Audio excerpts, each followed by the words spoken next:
The following is a special presentation of WSAV Sports. Gotcha. So we'll do this like it's live. The Southeast Bulloch running game is one of the very best in our area. A two-pronged attack led by Colby Smith and Jaden Murphy that's already put up 1,100 yards on the ground. Tonight, this powerful pair from Brooklet will square off with a Jenkins team riding the crest of a 5-game winning streak, in which they've taken down every hungry challenger they've faced at home. With just 4 games remaining, the region title can be decided next on the WSAV CW Friday Night Blitz Game of the Week. Now, faster than a Mustang, more powerful than an F-150, the WSAV CW Friday Night Blitz Game of the Week is on the air. Powered by O.C. Welch Ford Lincoln. It's Friday night. Where else would you want to be but Memorial Stadium? Jenkins taking on Southeast Bulloch. All eyes on a potential region title for the Warriors. Everybody fired up for this one. The Yellow Jackets looking to sting the possibility of that right out of the Warriors team, though. Southeast Bulloch taking on Jenkins right here from Memorial Stadium. I am Andrew Davis, thrilled to be here with Coach John Mooring, the Georgia Southern legend, former high school coach. What's it like being up on this side? Different thing. It's different, but I like the view and under shelter, so everything's good so far. Not bad. When the rain comes, you'll be very happy about that. So 2 really good teams that we have out here who have a chance to really take home a region title, especially Jenkins. Interesting to see what you think of Bulloch's chances in this game. Yeah, I mean, Bulloch just needs to control the clock and get their run game going. It's force Jenkins to play assignment football and establish the run and eat the clock. All right, well, we're going to see what the key to the game is for those Southeast Bulloch team. Last week they took on Groves and really took out Groves without too much problem. A lot of running game out here. Colby Smith and Jaden Murphy, you're going to hear those names all day because they are the key to the offense. Triple option, just going to run, and run some more when you're finished. And that's exactly what they did, 55-16 over Groves. Now looking at your keys to the game, they seem really simple when you're looking at them on the screen, I think. But it's the simplicity of their offense which may be the key to this game, like you talked about.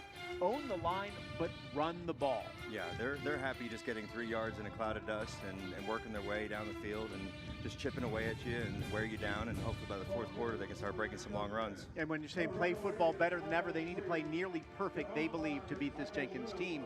On the other side, Jenkins has been rolling. We saw him against Calvary a couple weeks ago, had a week off, took out Windsor Forest, and took them down easily without a problem. Right now, this is probably Jenkins' hardest game left on their schedule because of the system. They beat up on Windsor Forest 48-6. Now the key for them, probably keeping their emotions in check as much as anything is what I'd have to think. When you're getting a team this good and you can see the light at the end of the tunnel, that's got to be a challenge for them. Yeah, I think, this is their region championship tonight, and if they can establish their run game, and their pass game's been electric so far. So, they're putting up, 47 points a game. So they just need to play their game and stay in their own heads. Yeah, you'd love to be putting up 47 points a game as a coach, I know. Any coach would. Now we're going to head down for the coin toss. Perfect. See, that's all it is. Yeah, Hank, give us a tell us what you got, Hank. Hank's talking. I'm talking. Oh, there we go. All right, cool. Well, guys, when you look at both of these 2 teams' stat profiles, it screams smash mouth football. And so you're going to hear the names Colby Smith, Jaden Murphy, and Ryan Scott plenty tonight.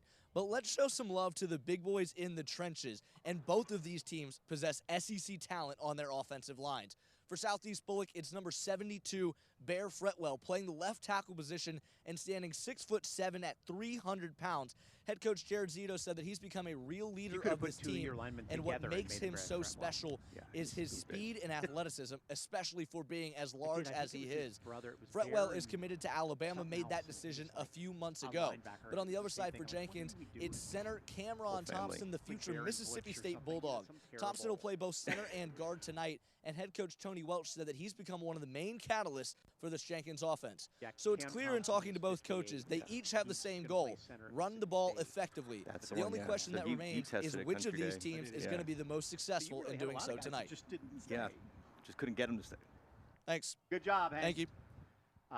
You had a lot of guys who ran through there. I had them all test. Just couldn't get them. Just come in. One Come foot. here. Yeah. That's all I need.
The following is a special presentation of WSAV Sports.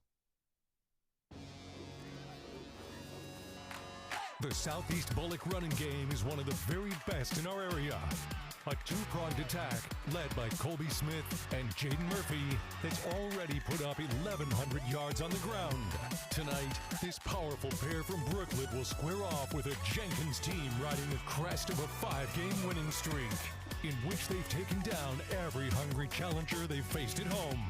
With just 4 games remaining, the region title could be decided next on the WSAV CW Friday Night Blitz Game of the Week. Now, faster than a Mustang, more powerful than an F-150, the WSAV CW Friday Night Blitz Game of the Week is on the air. Powered by O.C. Welch Ford Lincoln. Well, the temperature's gone down, but the action heating up right here in Savannah, the Low Country, the Coastal Empire, every place else. Jenkins Warriors, they've been hot all season long, taking out all comers. Tonight could be the one they're looking for, potentially a region title on the line, but Southeast Bulloch, the Yellow Jackets, hoping to stand in their way of those big celebrations that's to come. I am Andrew Davis right here at Memorial Stadium with Coach John Mooring. Coach, good to see you, the Georgia Southern legend, former high school coach. A little different to be up in the booth as opposed to on the sidelines. Yeah, and I love it so far. It's great. Got a great view. Great game ahead of us. Exactly. And as you said, we're under shelter in case the rain comes. So even better. Coach More didn't have importantly, that chance. So big game for everybody concerned. Southeast Bulloch is going to run the ball at you a lot, and they really think they can pull this upset. Yeah, I mean, they have the offense. That's the equalizer. Undersized guys and, make them play gap sound, and, that gives them their best chance. Yeah, absolutely. Well, we'll see what they can do. The keys to the game for them, really, you're looking at what they were able to do last week against Groves, which is just keep running the ball. That's all they want to. They've only thrown 35 passes all year long, so don't expect an air raid by any means for everybody. But the two guys you're going to talk about all night, Colby Smith and Jaden Murphy, both came up with touchdowns in this one. In fact, Colby had 3 touchdowns against Groves in that 55-16 win. Looking at the keys for them, it may be a real simple game plan because when you're running like this, but owning the line with the guys that you have and running the ball, they've got to control the clock. They got to control the clock, and they got to play great defense. I mean, they got to play error-free on defense. Jenkins has too much speed on the edge, and they got to contain that. And that idea of playing better football, playing the best game you can, because that's what you're going to need to beat this Jenkins team right now. Because Jenkins is absolutely rolling. They took a week off after beating Calvary and then took on Windsor Forest and took out Windsor Forest with nothing to do it. Jalen Elliott right there with another touchdown. We've heard his name called multiple times in our games. 48-6 over Windsor Forest. So while Jenkins may look to be a sort of a big favorite in this game, Coach Welch said they really do need to play well, and he's got to stick focused. They said brains and brawn, play smart, don't get those penalties. Yeah, I mean, every coach wants their guys to play the mental game first and, play smart and finish the plays and make plays when they need it. Yeah, as a former linebacker, you had to do that and not make the play that's going to cause some trouble out there, certainly. So back to basics. Their basic for them is winning 5 in a row. They hope to keep that up. We're going to set it down on the field here in just a second for the coin toss. I think you're looking at Jenkins in the gray tonight, and you have Southeast Bulloch in the white for the Yellow Jackets. I'm always interested how you choose your guys out to come out. Is there any logic to who you put out there for the coin toss, just on the thought that they'd look bigger or better or whatever it may be? Yeah, always got to put the biggest guy. We've got a couple of them out there, Cam Thompson and company for Jenkins. So in that gray, we usually see him in the black lately. Yes.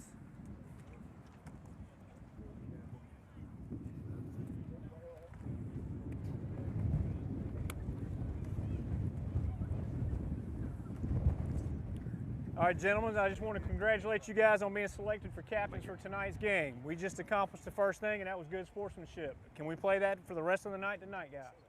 Awesome. So I got a coin. It's got heads. It's got tails. Heads and tails. You're the visiting team. You get to call the toss. What you going to call? Tails? Tails. All right. It is heads. You have won the toss. You want to receive the ball. Jenkins won the toss, elected to receive. Which way do you guys want to kick?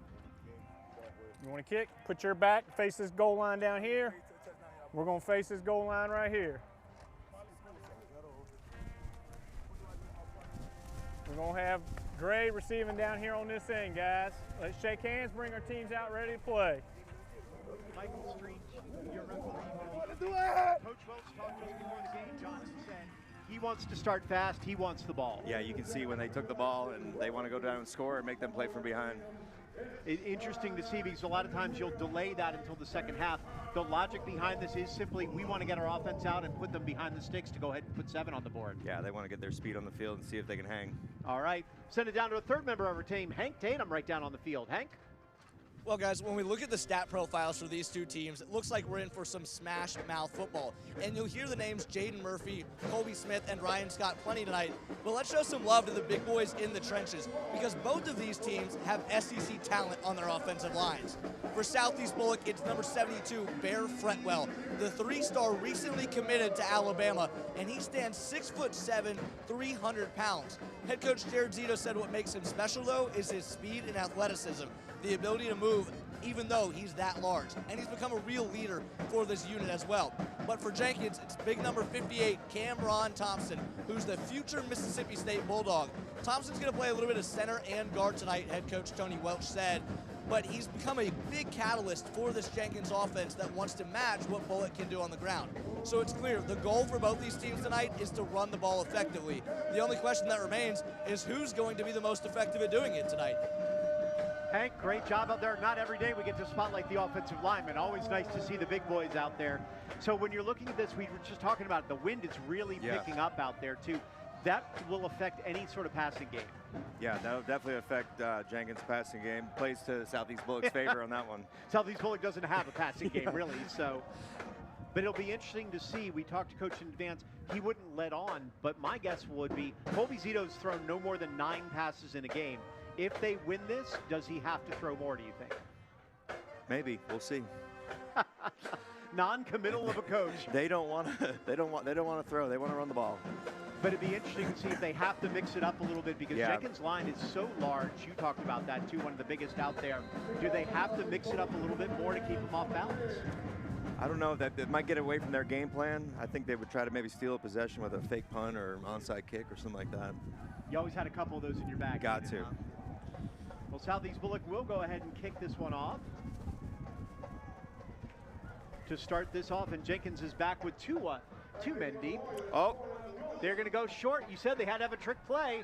They got it immediately, but this one's picked up by Jenkins, ready for that, and they'll start at about the 43. Tough call, but I think you've got to look at how far underdogs they may be in this game, and Coach Zito looking at that. Yeah, I mean, that's just what we just talked about, is trying to steal a possession, and they go for it just a little bit too long. Not every day you see it on the opening kickoff, but maybe that's the point to it too. So we'll have to see. They're going to run a wing tee with some spread here, Will Jenkins, and your quarterback, Demetrius Holloway, is your key man. His stats may not show it, but Coach calls him the glue to everything that they do. He's been the key to this season so far. And the rain is starting to come down as well, so it'll be an interesting combination for both these teams.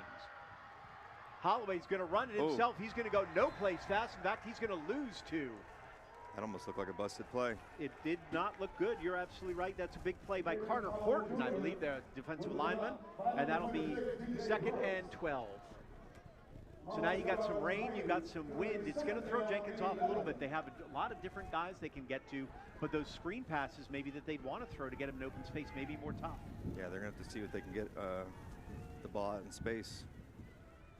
So ball security is going to be key on this one. Holloway has got 4 wide receivers now on this one, one back next to him. He's going to fake it. He's going to throw out to the outside. Good catch by Johnson out there. Dominique Johnson, who's a key to their offense multiple times with a couple touchdowns. He's got 3 touchdowns rushing, 3 touchdowns receiving on the year. Yeah, quick speed out to the flat, get your playmaker the ball. And he can make a lot of plays when you get him in the open field. And that's a gain of about 10 on that one. That'll leave 3rd and 2. So immediately they go to the air once on this one with full spread out. Got short motion here. Take the handoff instead to Ryan Scott, who's got a big chunk up the middle. Scott will go ahead and get the first down. He's going to gain about 6. Scott had 200 yards against Calvary, and that Calvary defense, you said, is no slouch by any means. Yeah, I mean, the fact that they put up that many points against Calvary, this offense is the real deal. So it'll be very interesting to see the amount of guys they have and who's going to get the most touches on this one. Coach Welch said he's actually looking at a couple guys to play defense and offense, maybe who haven't played in the same spot before, just in case there's an injury, and be ready. It's a luxury he has right now. So we'll be 1st and 10. 3 wide receivers set out. They're going to hand it off again. Oh, and gone. Scott's got an open one, and he's not going to get touched. He'll go all the way into the end zone for the score. Ryan Scott from 43 yards out, and Jenkins takes an early 6-0 lead. Yeah, just a simple zone read to the tight end side and busted it loose. That interior blocking and hold. Scott was able to find that hole, wasn't he? Yes, he was. It's got to be a good feeling. You said you were running back in high school too, to get that open field and see green grass in front of you. Yeah, when you can make one cut and just see the end zone, it's a pretty good feeling. So Ryan Scott continues. When we put him on WSAV, Ryan Scott comes up big. He had 176 and 2 touchdowns against Liberty County, 200 against Calvary with 2 touchdowns, and he's already starting his day with another touchdown here. Josh Woodley will put it up and through for Jenkins, but there is a flag on the field.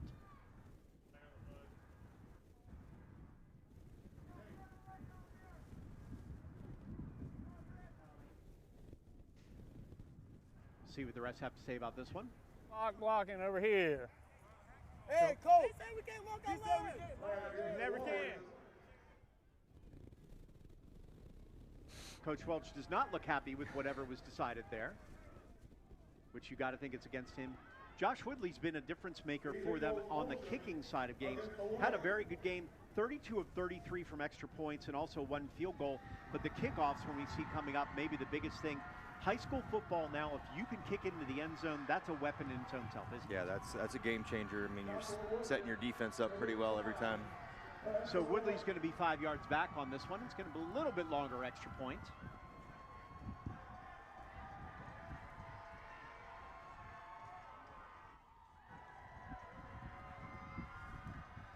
This kick will once again be up, and it is no good this time, so that penalty will cost him a point. 6-0 Jenkins. So you see that zone read, we were talking about size, and Jenkins' size is so big on that offensive line. What can Southeast Bulloch do to sort of counter what that size means on the line? Yeah, I mean, right there, the corner stepped up outside and he back cut it up inside. You know, we just got to maybe spill that gap with the defensive end. But Ryan Scott made a great play. Is that part of why maybe they threw on that first down to try to keep him a little bit honest, knowing that the running game is going to be beat? Yeah, I mean, they're going to try to space him out as much as they can. Interesting to see what Bulloch can do. I mean, you fill with the line. You were a linebacker too. When you see that, you know you have to fill that gap with those big guys coming at you. And that's what they're trying to get in their trip set to kind of pull those linebackers out of the box and kind of stretch you out so they can hit the seam. Interesting. Yeah, because I was looking to the outside too, and it looked like one of the big safeties or linebackers out there were covering a wide receiver that probably won't end well eventually. Yeah. So the advantage of that wing T spread, because they do have enough speed to make it dangerous on the outside. Yeah. It makes it very tough on the defense too when you have to prepare for 2 different offenses. Well, and so far, Jenkins did exactly what they wanted to. Got the ball off the kickoff, drove down for the 43-yard score from Ryan Scott. And here's Josh Woodley again. As we talked about, the kickoffs have been key for him. He so far has had 40 kickoffs, and 31 of them have gone for touchback.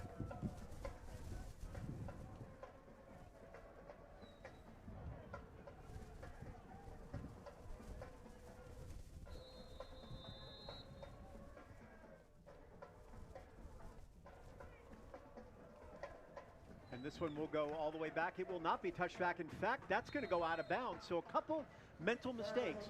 Coach Welch was saying we've got to use our brains and our brawn. The brawn's worked so far. The brains, it's been a little off. Yeah, I mean, it's a great field position for Southeast Bulloch. They need to take advantage of this and get some first downs. Got a free kick out of bounds against the kicking team. We're going to ball be spotted at 35-yard line, 1st and 10. It's not cold outside, but it's that first sort of cold weather game that you have. Did that ever make a difference when you've been playing in those 80s and 90s so much too? It can. These guys are probably practicing it every day, though. It's been a little nippy this week. The wind is significant, so it'll be interesting kicking game. You saw Josh Woodley push that one off to the right, so I don't think we're going to see any long field goals today by any means. Southeast Bulloch in the white. They will go with Colton Zito, their junior quarterback, coach's son. He's got Colby Smith next to him. Colby is the workhorse. But they're going to pitch it on the outside on the reverse, and that's a big play. Tyrone McGee, and Tyrone McGee's looking for big yardage. He's down to the 27-yard line. What a play call by Southeast Bulloch. Yeah, it's a great job by Coach Zito with the reverse on the opening play. Put themselves in great field position. Everybody's talking about the two running backs. You got Murphy, you got Smith, and they went the opposite, and McGee does exactly what he needs to. All year long, only 5 rushes until that moment, only 33 yards. He more than took over for that. So suddenly field position flips. Southeast Bulloch back in business.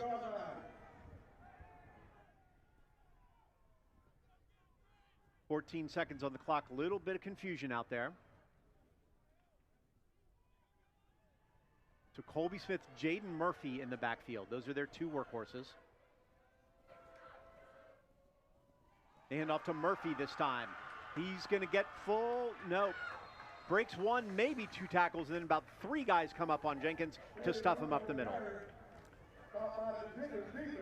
You're going to see a lot of dives from them in this offense. Talk to me a little bit about what this offense is. Yeah, so they just come out in their 2 tight end look, which is probably a new look for them. And they shifted their other tight end over to try to get a lead zone. Okay, so second and about 8. Again, Zito, the quarterback, doesn't run a ton. Only 21 rushes for him. Rely on Smith and Murphy. Between them, they have more than almost 1,300 yards. This time it's Smith up the middle, and Smith's got a good chunk of yards. Yep. He's going to bounce to the outside, and he'll go in for the score. How about that? The vision by Colby Smith. Go all the way into the end zone for 6. Yeah, you can see the O-line shift to the left pre-snap, which probably means they're trying to widen them out so they can hit that zone veer up the middle. And it worked on that play. You see it there. He tucks it inside. Yep. The running back vision on that, though, too, not to just go straight ahead and see the bounce out, too. Yeah, great play by him. So Colby Smith coming in, 656 yards, 1,600, almost 1,700 last year alone, 2,000 all-purpose, and proves why he is such a star for them right now. Encroachment on the defense. There's That's a distance to the goal. Retry the down. Penalty is declined. Try for point. So Southeast Bulloch will decline the penalty instead of going to the 1, maybe going for 2 on this. They're just going to go ahead and kick it from where they are.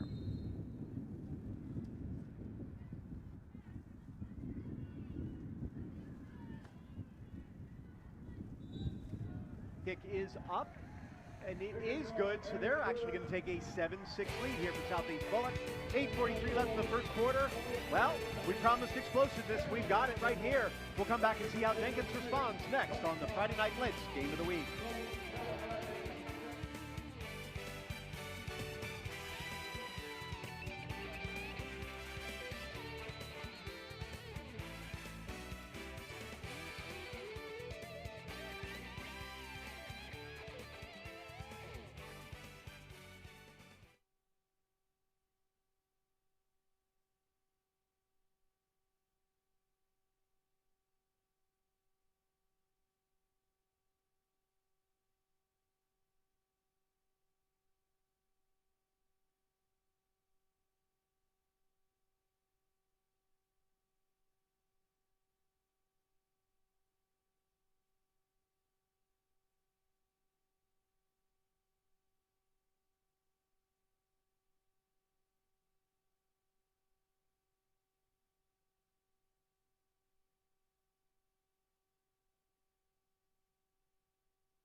Friday Night Blitz Game of the Week is brought to you by O.C. Welch Ford Lincoln. Looking for a new truck? Go see O.C. today.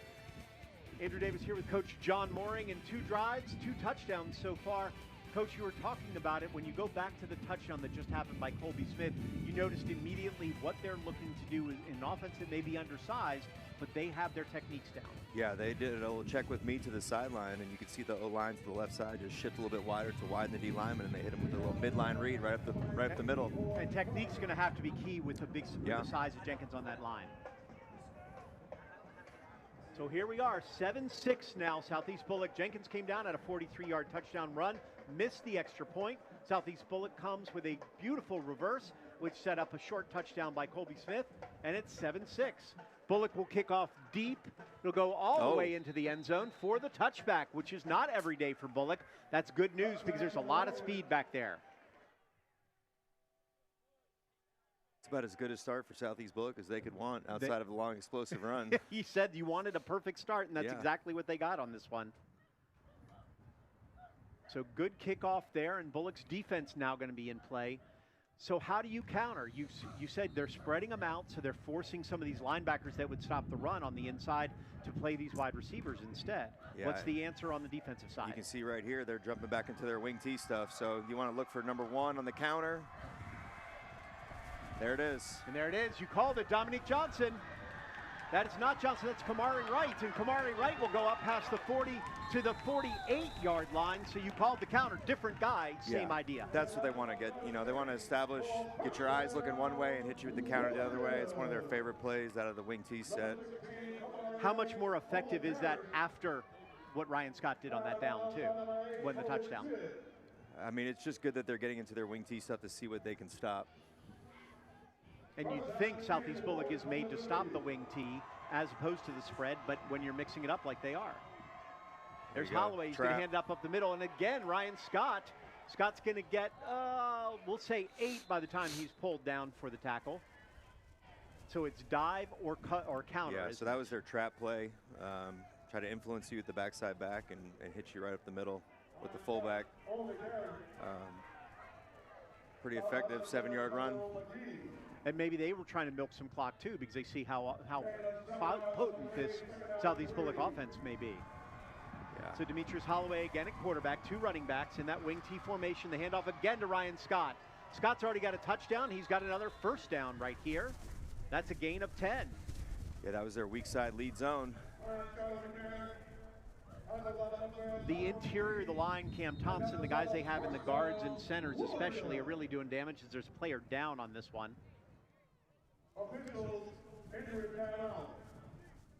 Is that the forgotten, Pat? For a lot of these teams, they can put the big guys out on the tackles, but the guards and the centers sometimes are the key, especially for a running game, aren't they? Yeah, especially in the wing T stuff where you're pulling so many guys. Speed on the inside helps. And right there it did. And Ryan Scott really knows how to hit that hole. You've seen it a couple times so far. Quick to it when he gets there. Yeah, the wing T is so dangerous because they practice those same 3 or 4 plays repetitively and get really good at them and learn how to block them versus every front. Chase Douglas is the man down for Southeast Bulloch. So interesting start. You said they had to play perfect for Southeast Bulloch. Can't ask for more on that drive, but now it's defense, and some of these guys play both ways. From the exhaustion factor, especially against a team with the size of Jenkins and the speed, that's going to play up in time, I would assume. Yeah, I'm actually, if I was Southeast Bulloch, I'd be happy that they're in the wing T set and running the ball right now. Keeps the clock moving a little bit more than throwing it at you. Keeps the clock moving and keeps their playmakers out of space. Interesting. So you're right, because some of the playmakers that we've seen, not in the game necessarily, in this system. There's Holloway, though. They're going to counter. This is Dom Johnson. You called for it last time. Nothing doing, though. Beautiful play on the outside. Tyrone McGee, who had the big run on offense, is going to make a huge play on defense. Yeah, they run a nice little GT counter to the weak side with the guard tackle both pulling and the slot back following right behind. And it's one of their better plays when you watch Dominique Johnson's highlight film. It's on there a bunch. 15 yards from the previous spot. This first down. This is a face mask on the horse collar face mask on the defense. Well, they called a 15-yarder on the defense. The pink flags are throwing me off a little bit for breast cancer awareness. So yeah, they can't afford those kind of penalties. He must have gotten a hold of the face mask because it said didn't look like it, but the ref saw it from that side and threw that flag immediately. Tough call there because Southeast Bulloch had him pushed back. So instead, we're going to be first down for Jenkins, and they stay in this wing T format. False start.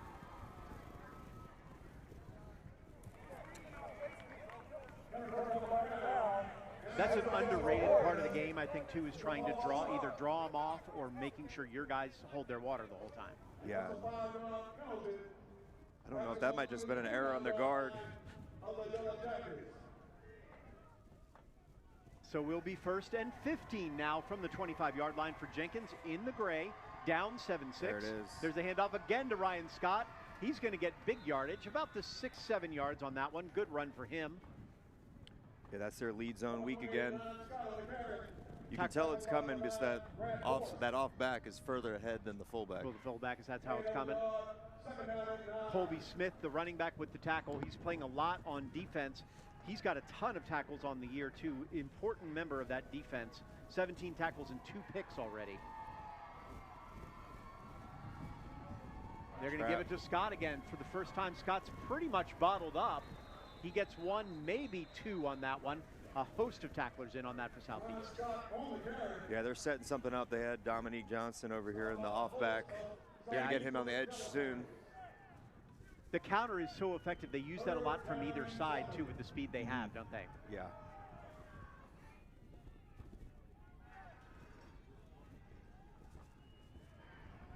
So 3rd and 8 for Jenkins at the 17-yard line. Holloway under center. He's going to fake it to Johnson, looking to run himself. Instead, he's going to throw it. He overthrows his intended receiver just off the fingers of Ryan Scott, who knew he potentially had 6. Yeah, he had the touchdown or first down on that one. Rolling the opposite way, offhand. It was a perfectly called play, just out of the reach. You can see it right there. Holloway had him just a little high for his guy. What does he do here? Interesting choice. They're sending out the kicker. This is a healthy field goal in this wind, and it's going to be against the wind right here. So you're looking at about a 35-yarder. Yeah, exactly 35. Missed the extra point. Missed the extra point to the right. We'll see if he corrects as he's from that right hash. This will be big for Southeast Bulloch. Woodley. Kick is up. Oh! He hit the upright and it went through. The doink on that one is what they'd be, and it made it. It wasn't pretty, but it counts on the scoreboard. 3 points is 3 points. As a coach, you just sort of wave or see what you can do to push it over. It's just enough. So the kicking game, we've already said, going to be really interesting. Woodley has been tough. That one goes through, but that's 1 missed kick and 1 a little bit questionable kick so far. Yeah, 1 missed kick and 1 lucky off the crossbar. So Jenkins chose to take the ball, which gave Southeast Bulloch the choice of ends, too, which means they'll get the wind coming back. So if they do have kicking, that could be to their advantage later on in the game. Yeah, I'm interested to see what Coach Zito has up his sleeve as far as trick plays to try to gain that field position. As we said, it was a wide receiver on the cutback that got about 45 yards to set them up, and then he went back to the big boys, went to Colby Smith, went to Jaden Murphy, and was able to put 7 on the board. Probably surprising that Jenkins defense, who didn't expect exactly what came or figured they could stop those running backs up the middle. Yeah, stopping those midline reads are so tough. I mean, you don't want to get too cute. You just want to play your game and establish the run game. Here's Woodley, who's going to kick off. He's going to kick that short. Picked up at the 12, to the 20, to the 25. That's where it'll come down. Parker Turner will make that return down to the 25, 26-yard line approximately. That's where the Yellow Jackets will start their second drive. So I'm interested, they're so close to the line in the situation, so it's only about 2 yards instead of the deep back you normally see in a lot of these offenses. What's the challenge with that for a defense side? Just how fast it hits. It's so quick hitting. And a lot of times these defensive linemen aren't being blocked. They're the read. So if they don't squeeze properly, that's where you get gashed like you did on Colby's touchdown. And from a linebacker, you don't have as much time to go ahead and react too. So here's Bulloch, Colton Zito, your quarterback.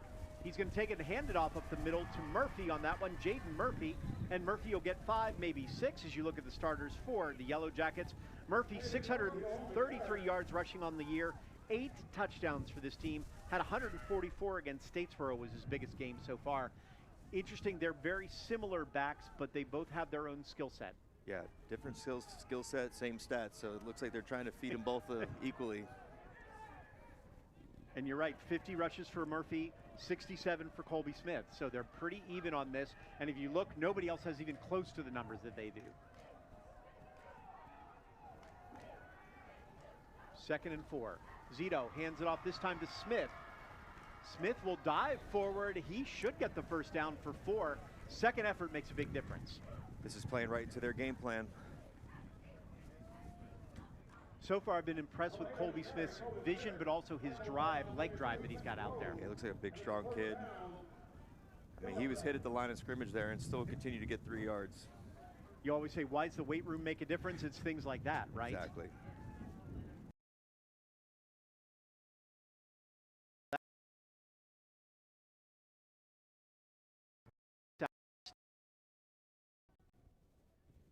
Colby, Zito under center, 2 running backs, 2 wide receivers. They hand off to Smith again on the outside. Smith will get the corner before he's finally torn down right at the 10. Who are there for show at this point is basically what they're out there. Yeah, they're going for. with an unbalanced look. They've done it the last few plays where they're getting everybody to one side and trying to overload them with dive play. Now they'll go to Murphy to the opposite side and to that unbalanced side to their advantage. And he's going to go ahead and get 5 on this one before being brought down. Yeah, you have to have all kind of unbalanced checks in your arsenal to line up correctly and play that effectively. Good tackle by John Izzard, because I'm not going to try to say his first name because I can't. Even Coach told me it's okay to call him John. So he's a big FAMU commit out there. He's their leading tackler, by the way, too. He's got 37 tackles, 6 for loss, and 3 sacks. So he knows what he's doing, loves to hit people, he said, too. So 3 minutes, clock ticking. This feeds exactly into what the Yellow Jackets wanted to do. Keep the ball out of Jenkins' hands as much as possible. There's a handoff to Smith again. He's going to get up the middle for several, and that's actually not Smith. They gave Smith a break. That's DJ Brooks, one of their running backs as well. Not a lot of carries for DJ on the season. In fact, very rare. He's more on a defensive side. You wonder if they're not going to sort of bring in as many different people as they can to keep everybody fresh. Yeah, it looks like it. Colby Smith's back in the game. I figured he wouldn't be out long. Give him one play off and get right back to work. When you've got 67 carries on the year, you don't get many breaks. So 3rd and about 3 here for Bulloch. So last time they got in this set, they traded the tight end over. There it goes. Murphy, good hole, good first down. Gain of about 6 on that one for Jaden Murphy. Looked like he almost could have more. Good tackle out in the secondary. Yeah, they're showing multiple ways of getting into that unbalanced look where they're overloading one side and seems to be giving Jenkins some problems. So they keep running to the unbalanced side. You think that somewhere they're setting up the other way, aren't they? They could. Possibly another reverse. Worked the last time. Why not go with it again? So 1:39, clock ticking. Yellow Jackets with another first down on the 40-yard line. Zito's going to pass for the first time. He's going deep, and he's got a man. That's up in the air, and that's a touchdown. Southeast Bulloch, Tyrone McGee. How about that? What a route. A little sluggo. Sold the slant and went to the go and wide open. Colton Zito coming in the game and only thrown 35 passes. This one for the 6th touchdown of the year. Tyrone McGee doing exactly what they need to get somebody else involved in this offense. Had the huge 40-plus yard run, and now an enormous 40-yard touchdown catch. How about that throw? Right on the mark. Great throw, great execution. Southeast Bulloch's rolling right now. So the Yellow Jackets looking to kick this one up. It is up, and it is good. So they'll be now 14-9. Yes, that's 9, just so you understand the touchdown, miss extra point, and 3 on that one. For Bulloch, how much does that make a difference so you know he's not going to throw? So you can run that sluggo, you can run that slant and go, and pull that corner in who's expecting to have to come in and fill. Yeah, I mean, you just lull them to sleep with the run, and you know, it's a boring game for the corners, but then you can get exposed equally as quick, you know, with the sluggo. Just what we were saying is, boy, they're bored on the outside with the wide receivers, but that's exactly when they can lull you to sleep. Yeah. And McGee looks like he's got good speed to be able to get out there, too. Yeah, he's quite the receiver. And again, looking at the wind. They use the wind a little bit to make sure. You wonder if they can throw that pass into the wind later on.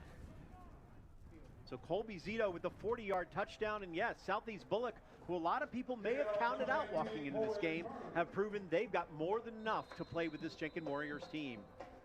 Yeah, Coach can't be any happier than he is right now. No, he's thrilled, but it's good play calling that's got him here. This is Owen Turner, the kicker. He's 11 and 12 on the PATs.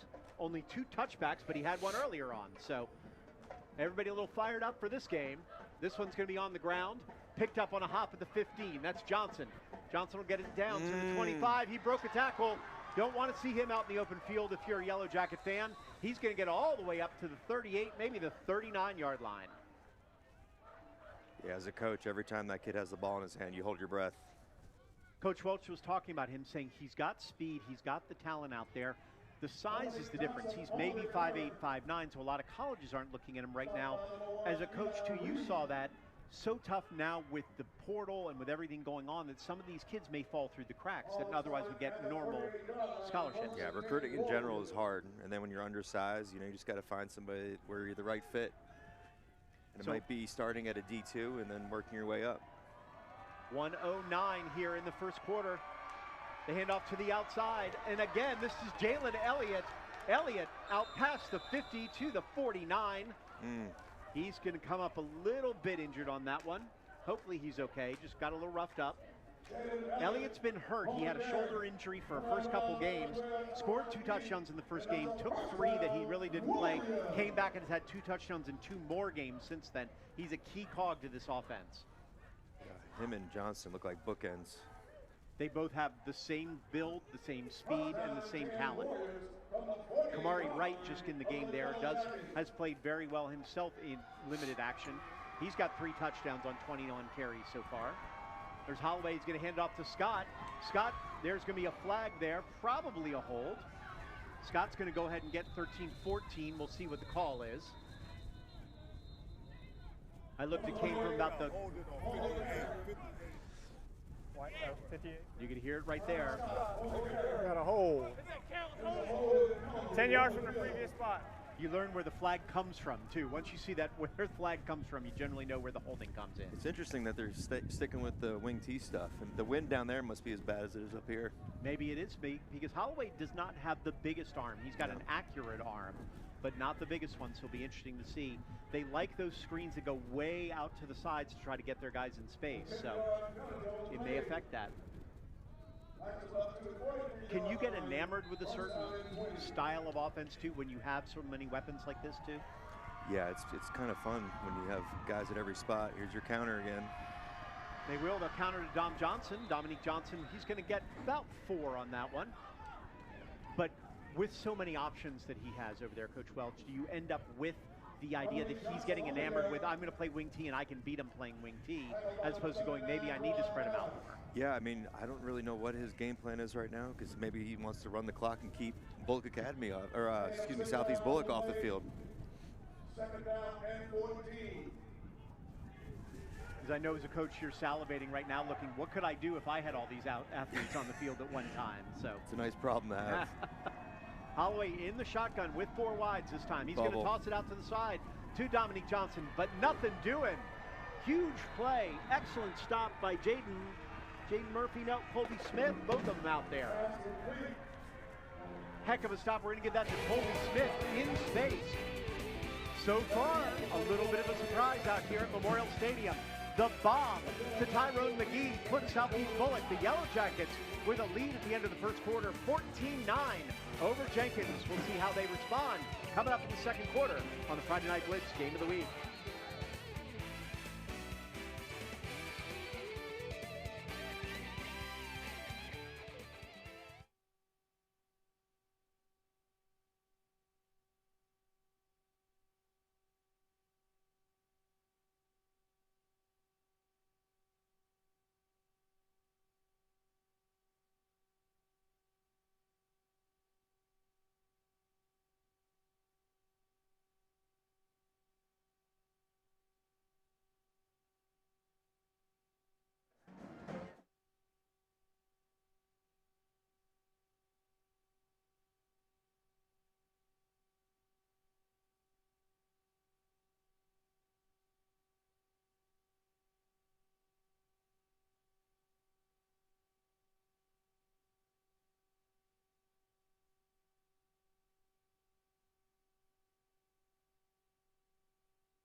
The WSAV CW Friday Night Blitz Game of the Week brought to you by Chicken Salad Chick. Deliciously fresh in Bluffton, Savannah, Pooler, and Statesboro. Made from scratch, served from the heart. And as always, thank you to Chicken Salad Chick for feeding our crew tonight. We appreciate that very much. Meanwhile, Jenkins, 3rd and 14 here in a position they're not used to. Down 14-9 to Southeast Bulloch. Andrew Davis here with Coach John Mooring. I'm a little surprised. I'm sure you are a little bit too, even though it's early in the game. Yeah, I'm surprised, and this is a big 3rd down for Jenkins. They will spread him out with 4 wides. It looks like man across the board, so they better hope they get pressure. And they are trying to get pressure. Holloway, though, with a lot of time. He's going to throw it up for grabs, and it's overthrown. Begging for a penalty, but not happening. Good play, so it will be 4th down. Hank Tatum's down on the field. What you got for us, Hank? Well, John, as a former player and coach, I'm sure you know this, but sometimes when you do the little things, you get rewarded with the football. And that's exactly what Tyrone McGee is doing so far. On defense, he's making a few tackles, but on offense, even on the countless run plays for Southeast Bulloch, watch him blocking downfield. He's driving defenders, mainly the safeties and defensive backs, 15 yards down the field. So he's doing the little things and gets rewarded with the big touchdown there with the ball in his hands, even though they throw the ball very little at Southeast Bulloch. Good to watch those wide receivers and what they can do in a running offense. Here's Woodley, almost gets it blocked. He gets run into. We'll see if they're going to call this 5 or 15. That'll be a big difference. What do you think, Coach, 5 or 15? I didn't see it. I was looking at the return. Hopefully a 5 for Southeast Bulloch's case. There will be a penalty. The run, and Josh Woodley was run into during the punt. 5 yards now. It's only 5 yards. 5 yards. You just heard Michael Street say it's only going to be 5 yards. So you got a running offense like this, which you've been involved in as a player, as a coach. Those wide receivers make a huge difference when you're running the ball. Yeah, they're glorified fullbacks out there in space, and you know you have to play unselfish when you're in this kind of offense, and you know that your time is going to come, and if you just block and block and block, and then you get a slow go for a touchdown. Into the kicker. He did run right into him. It's a 5-yard penalty, which means Southeast Bulloch will go ahead with the ball.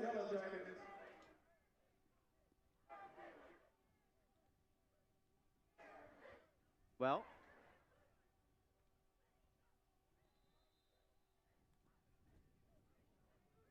So the rain has started to fall again. The wind is not quite as strong as it was, but the rain will make a difference for ball security for everybody out there.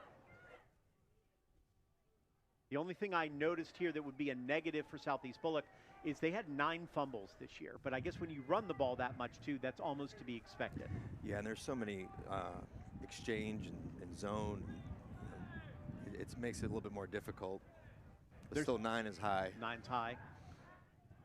So much on the quarterback too. Okay, so now we're going to bring everybody back onto the field. I guess they were going to make him punt it again. Or Jenkins will choose to punt again in this case, I think, because I don't think they got good distance on it. They'd much rather see it go head forward. Interesting, we'll be punting with the wind here. And we can feel it a little bit on the booth, but we're covered. If you look up at the flags, when we get a wide shot the next time, you really get a sense from the flags how much of a difference this is going to make in this game.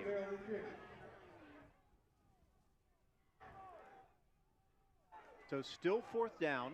Jenkins will be 5 yards closer.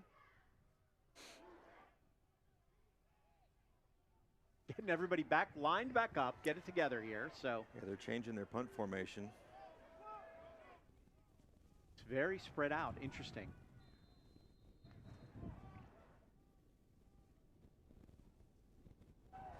We know Woodley can kick. The question is, can he throw, if that's what they're looking at? Going to be about the same. They'll get it down to the 15-yard line. So that's where Southeast Bulloch will start their next drive, looking to go about 85 on this 11:32. You said Coach Zito couldn't be happier with the first quarter. Yeah, I mean, this is playing right into their game plan. Colby Smith's playing a great game on punt returner, defense, running the ball. He's doing everything.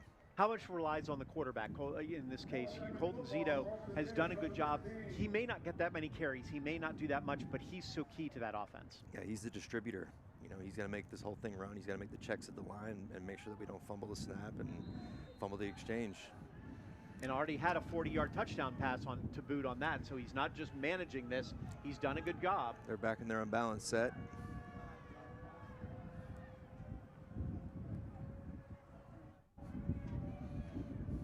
They pretty much run to the unbalanced side every time, haven't they? They have. They will again. Yep. This is Murphy. Murphy's going to get up through the second set, get 3, maybe 4 yards. Tackled by John Izzard. Yeah, it's the same thing. Just overload that side and zone lead it. It's going to be a game where the linebackers are going to be so key with everything because they're going to block everybody on the D-line. Yeah, and they're making some of their safeties come down and make plays by giving that unbalanced look. But that's also what opened up McGee, wasn't it? Because there was nobody behind to worry about that. So again, 2 wide receivers set to the top. Southeast Bulloch won't use them much, but they've already used them to their advantage.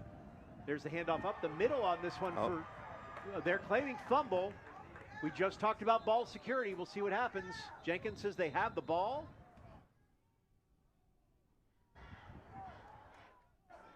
It's a lot of pointing so far from Gray. They do have it. So once we just talked about ball security and the importance of that, Jenkins ends up with it on the fumble up the middle, and they'll be in business. See what happened here.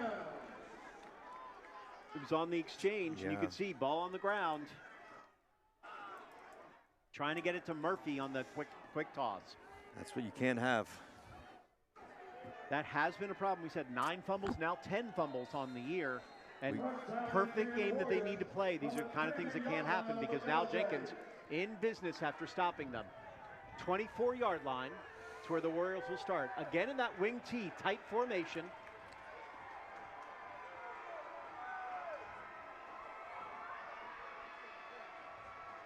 Holloway to Scott. Scott will make the corner. Scott will get past the first line, out to the second, to the 16-yard line. First time we've seen Scott go to the outside. Coach has said more north-south guy by nature. And that's where, they've been running to that weak side. They've shifted the back over to the strong side and kind of did a little bit what Southeast Bulloch has been doing, getting that unbalanced set and running outside. Do you watch that a little bit as a coach going, oh, hey, that works for them. We could try that too. Sometimes. Copycat. All right, 1st and 10 from the 14. 10-yard gain for Scott on that one. They're going to go backwards to Kamari Wright, and Wright's got nothing doing on that one.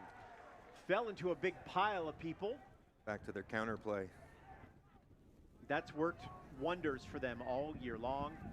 Kamari Wright, he's going to get caught. Actually ran over his own guy in the pile of people. He couldn't get around him.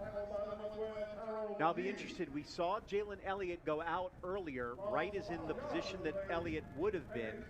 So we'll see if he's able to come back in this game. Now Johnson's at the wing. Holloway's just going to run it right up the middle. Ooh. Good play and good stick on that one. He's going to get down about 9 on that. Ran for a touchdown against Calvary late in the game on that exact play, too. Showing some grit there. Putting his head down on a linebacker. You don't see that from quarterbacks all that much, other than if they play for Georgia Southern. We've had a few good ones. Just 1 or 2, you know.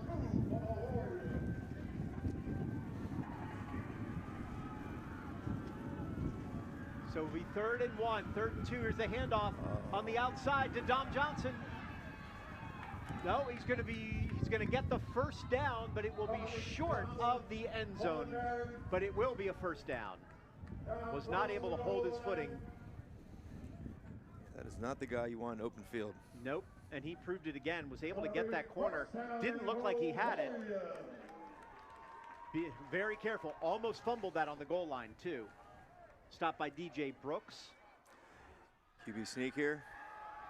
Holloway proved he could get it through last time, and that's exactly what they'll do. And there, a lot of fighting. It looked like he's 2 yards in the end zone. I wasn't sure what they were waiting for, but it counts. So the Warriors go up by 1, 15-14.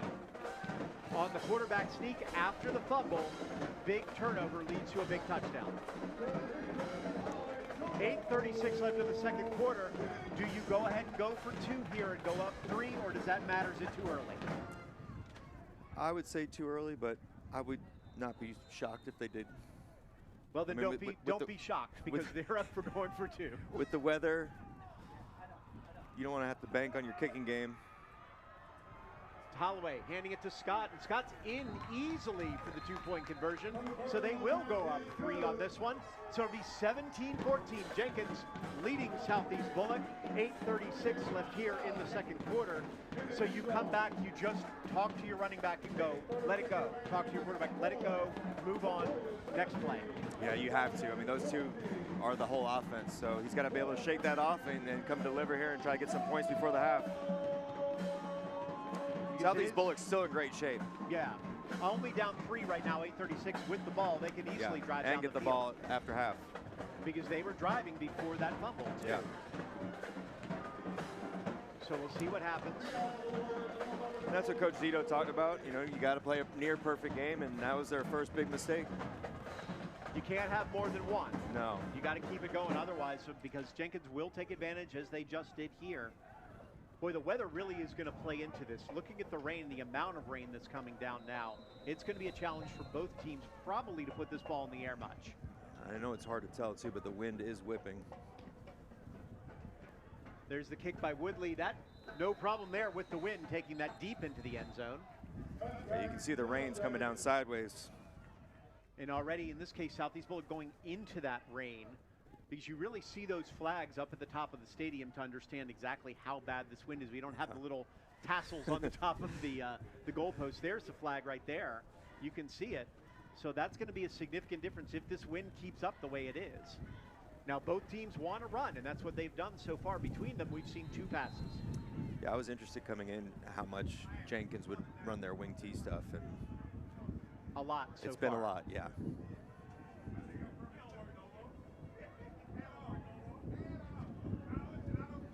Be interesting. They've now put Amante Crawford, their big tackle nose guard, right over the middle there to try to stop some of these dive plays for Jenkins. There's the handoff to Murphy. He's going to get a chunk of yards, probably about 5 on that. So that time they lined up in a tight end set and motioned to unbalanced and ran their midline read. Colby Smith does not go down after 1 stick. Colby Smith with the run on that. Does not, one guy's not going to bring him down, no matter how big they are. Talking about the man on the left side of your screen there, 72 is Bear Fretwell. He's headed to Alabama, 6'7", 300, as Hank told you earlier in the game. They've not run it to his side that much yet.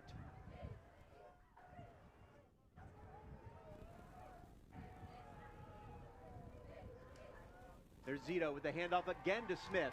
This time there's a flag. So Smith is going to get a first down. Yeah, they're going to get him for some kind of penalty inside. Usually from there it is a holding from that side. Holding or chop. Yep. There's your chop block. We were talking about that before the game. Is half the distance. The system is such that chop blocks are sort of in play with what they're running, aren't they? And it makes it hard on that backside. I mean, they were running away. The chop was on the backside. They're trying to cut off the backside defensive lineman. And, you know, the high school rule now is you have to cut right in front of you. So you can't be really scooping and then cutting. And I know that's something that Coach Welch said he was going to let the referees know. So he's got a call. He's got a call already. He's happy he did.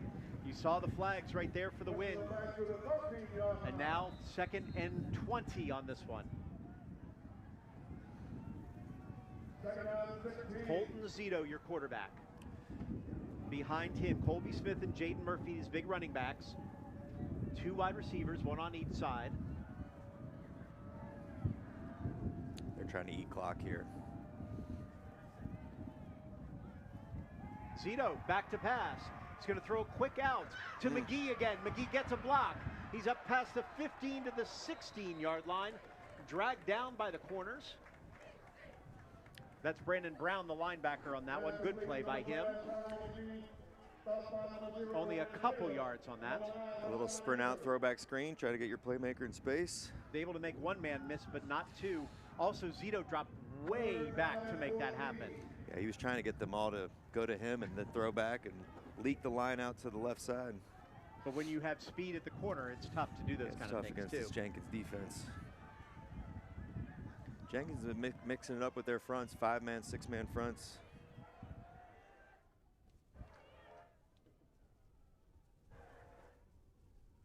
And again, Zito will drop back to pass again. This time he's in trouble. He does have some room to the outside, to the 20, past the 25, gets taken out from the head side. Tough tackle down at about the 28-yard line. Coaching staff on Southeast Bulloch was looking for a penalty on that one. I think he just sort of hit him high.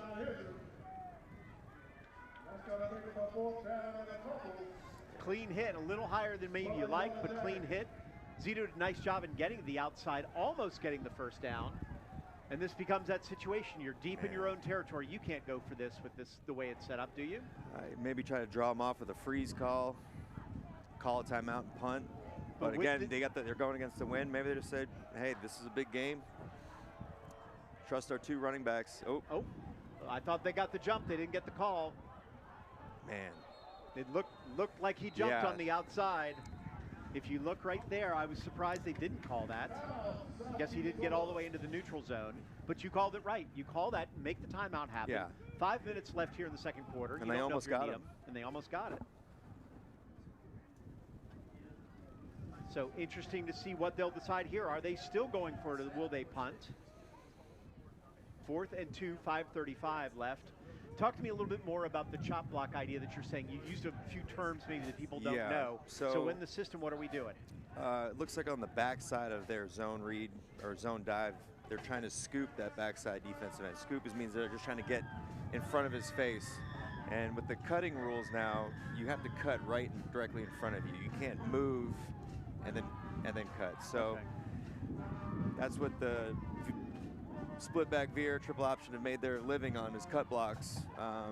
And that's why a lot of teams have gotten away from it because of the new rules. The rules. So it's for player safety, I assume, too. It is. And I know a lot of these teams are still going to run and do what they do and just hope that it doesn't get called. But when it does get called, then it puts you behind the sticks. So switching, they were just trying to get him to draw off sides. They didn't work, so we will go ahead and punt. And the punt team is on. And again, Brant Horst, your linebacker, is the punter. I knew it. Fake. And didn't get it. Doesn't look like they got there. I was about to say, they're about to snap that thing to Colby Smith with everybody there Good stop, good memory by the Jenkins defense. Yeah. Special teams on that. We're not fooled by the fake, and they'll get the ball to 29. God, it looks like they had it too. He just tripped. Couple guys in the middle on there. Brent Brown again. Brandon Brown taking care of him. But you're right, it looked like he might have had a head of steam. He could have gotten through if he hadn't fallen down. But you know that, the field turf, it does get slick, doesn't it? You long for natural grass? I love the turf, but my days at Georgia Southern, we were all natural grass, and we love that too. There's Kamari Wright. Stopped the outside by Brant Horst, who was about to punt that last play, but not before he gained 7. Man down on this one. Eli Reed, I believe, number 1, is down for Southeast Bulloch. So with 5:54, while we sit here and wait and see how Eli Reed is in company, Chase Douglas, while Chase Douglas gets attended to, we'll go ahead and take a break. Jenkins driving 17-14. They lead Southeast Bulloch. 5:14 left in the second quarter right here on the WSAV CW Friday Night Blitz Game of the Week.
The WSAV CW Friday Night Blitz Game of the Week is brought to you by OC Ford, Welch Ford Lincoln. Check out our exciting lineup featuring Aviators, Corsairs, Nautilus, and Navigator. Looking for a Lincoln? Go see OC today. So 5:14 left here in the second quarter. A little bit of a gamble by Southeast Bulloch on the fake punt does not pay off. And now Jenkins in business almost to the 20-yard line on a 2nd and 3. Andrew Davis here with Coach John Mooring. There's the handoff up the middle to Ryan Scott. Scott's already got a touchdown today. He's going to get a close to the first down here, a little bit short, right at the 20, 3rd and a few inches. Yeah, they came back to the trap on that play, trying to get Ryan Scott right up the middle. That seems to be a high school staple, is that trap play. Yeah, the wing tees all build off certain plays, and they have their weak lead zone, their trap, power, and then their counter play. And that's really all we've seen from tonight, just trying to get their playmakers in space. There's your lead zone. And there's the lead zone again, and that's Ryan Scott again, and Scott will get down inside the 10 to the 9-yard line. It's such a quick hitting play. It's really hard to stop. So wing tee is an older offense, but it's got so many options that you can play off of it. And over time, I know they've been built that way, so the playbook gets bigger and bigger. Yeah, and they're built to run to certain fronts. So when you line up with something, this is their answer. Good tackle by Taylor Cheney, number 17 on that one for Southeast. So it'll be 1st and goal from the 9, 4 minutes. Clock moving here in the second quarter. Jenkins with the 17-14 lead. Holloway delays, looked like he faked either dropping the snap or did drop the snap. Was able to drive forward and get about 5. That play's worked a lot so far. Holloway's had some gap in the middle there. Yeah, I couldn't tell if that was a drop snap or a design QB sneak. It looked like a delay of some sort, definitely. I mean, they're giving them the double A gaps open. There's the outside zone you talked about. That's going to be in the end zone is what it's going to be for the touchdown. That's Dominique Johnson. hard to see. He's not the biggest guy. He was able to pull that speed around the outside. And that's what that offense does. I mean, you got to cover the middle. You got QB sneaks, you got traps, and then the minute you move everybody in, outside. So the gamble on the fake punt leads to a Jenkins touchdown. So a fumble leads to a Jenkins touchdown. A fake punt miss leads to another touchdown. And that's where we are right now with Jenkins with a 23-14 lead. After Southeast really played as perfect of a first quarter as possible, second quarter has gone the other way. Yeah, that fumble hurt them. This kick is up and it is good, so it'll be 24-14 Jenkins over Southeast. So you have 3:19 left, you're a running team. You don't give up by any means, but No. can you make it down the field in this short period of time? No, this is probably where you'd want to break out one of your trick plays and try to get a big chunk of yards and see if you can get some points before the half. You know you're getting the ball. The one thing you do not want to do is go 3 and out and give Jenkins the ball back with time to spare. Good point here that Southeast will get the ball after the half too, so they're hoping to sort of make it 2 for 1 out of this. Yeah, if they can somehow get a field goal out of this, that's a win. Because the wind, as we've been talking about, Dominique Johnson, yeah, is leading total touchdowns out there, 837 all-purpose yards. He's got a kickoff return for a touchdown, a punt return for a touchdown too, returned an interception for a touchdown. He does a little bit of everything out there. As we were talking about it, Coach Welch says, I'm just waiting for him to get an offer from somebody because he's a player. Yeah, somebody's going to get a steal when they get that kid. You need to call those Eagle coaches and tell them about it. I might have to. And here's the kick by Woodley with the wind. That'll go into the end zone. And a touchback for the He's got some Yellow leg. Jackets. So an interesting time. So we said 3:19 left. You obviously going to run the ball a lot unless we haven't seen that counter, which worked for McGee early. Yeah. It's been pretty much just the 2 main guys so far, Murphy and Smith, every time. Yeah, the one thing they cannot do is just go 3 and out. They need a first down. And all 3 timeouts for Jenkins right Yeah. now, too. Only 2 for Southeast. So we'll see what they draw up here. Coach Zito, his son, Colton Zito at quarterback.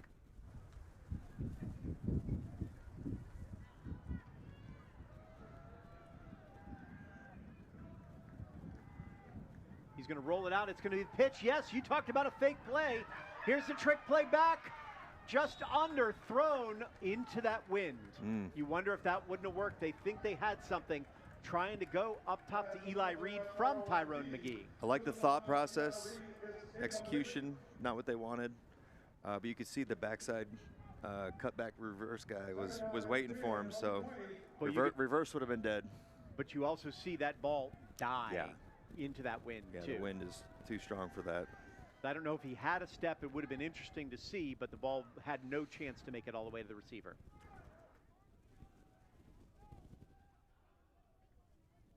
There's the handoff up the middle again to Smith, and not much doing there. Yeah, Smith tripped again. May need some longer cleats. Man down right now for Jenkins. He's going to hop off the field. That's John Izzard. That's not good for Jenkins. They need him out there, and he is struggling to get off the field. Yeah, I think Smith tripped right into his legs. That is not what the Warriors need right now. So 2:47, no timeouts called by Jenkins yet. This is a tricky spot to be in. I mean, you want to run the ball and keep the clock going, make them burn a timeout, but you also probably want to throw a pass and take a shot at moving the sticks. And 3rd and 8, there's not a team who throws a lot of passes. They're just going to call a timeout here. Zito probably thought better of it because they're looking at a play if it's not right. So we want to see exactly what happened to Izzard here on this replay. He's their leading tackler for Jenkins. We'll see Smith get the ball, number 8. He's going to go right in trips, and then right onto the ankle and the knee. I think the ankle more than the knee on that one looks like it hurt the most. Neither one was good. He's limping around on the sidelines right now. Hopefully it's minor the way he was able to walk and get off the field.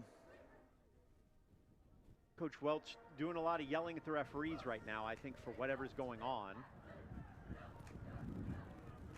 That's not good. Izzard's been all over the field, and when he's your leading tackler and sort of your force on defense, that changes everything you have to do. Yeah, that would be a huge loss for the second half.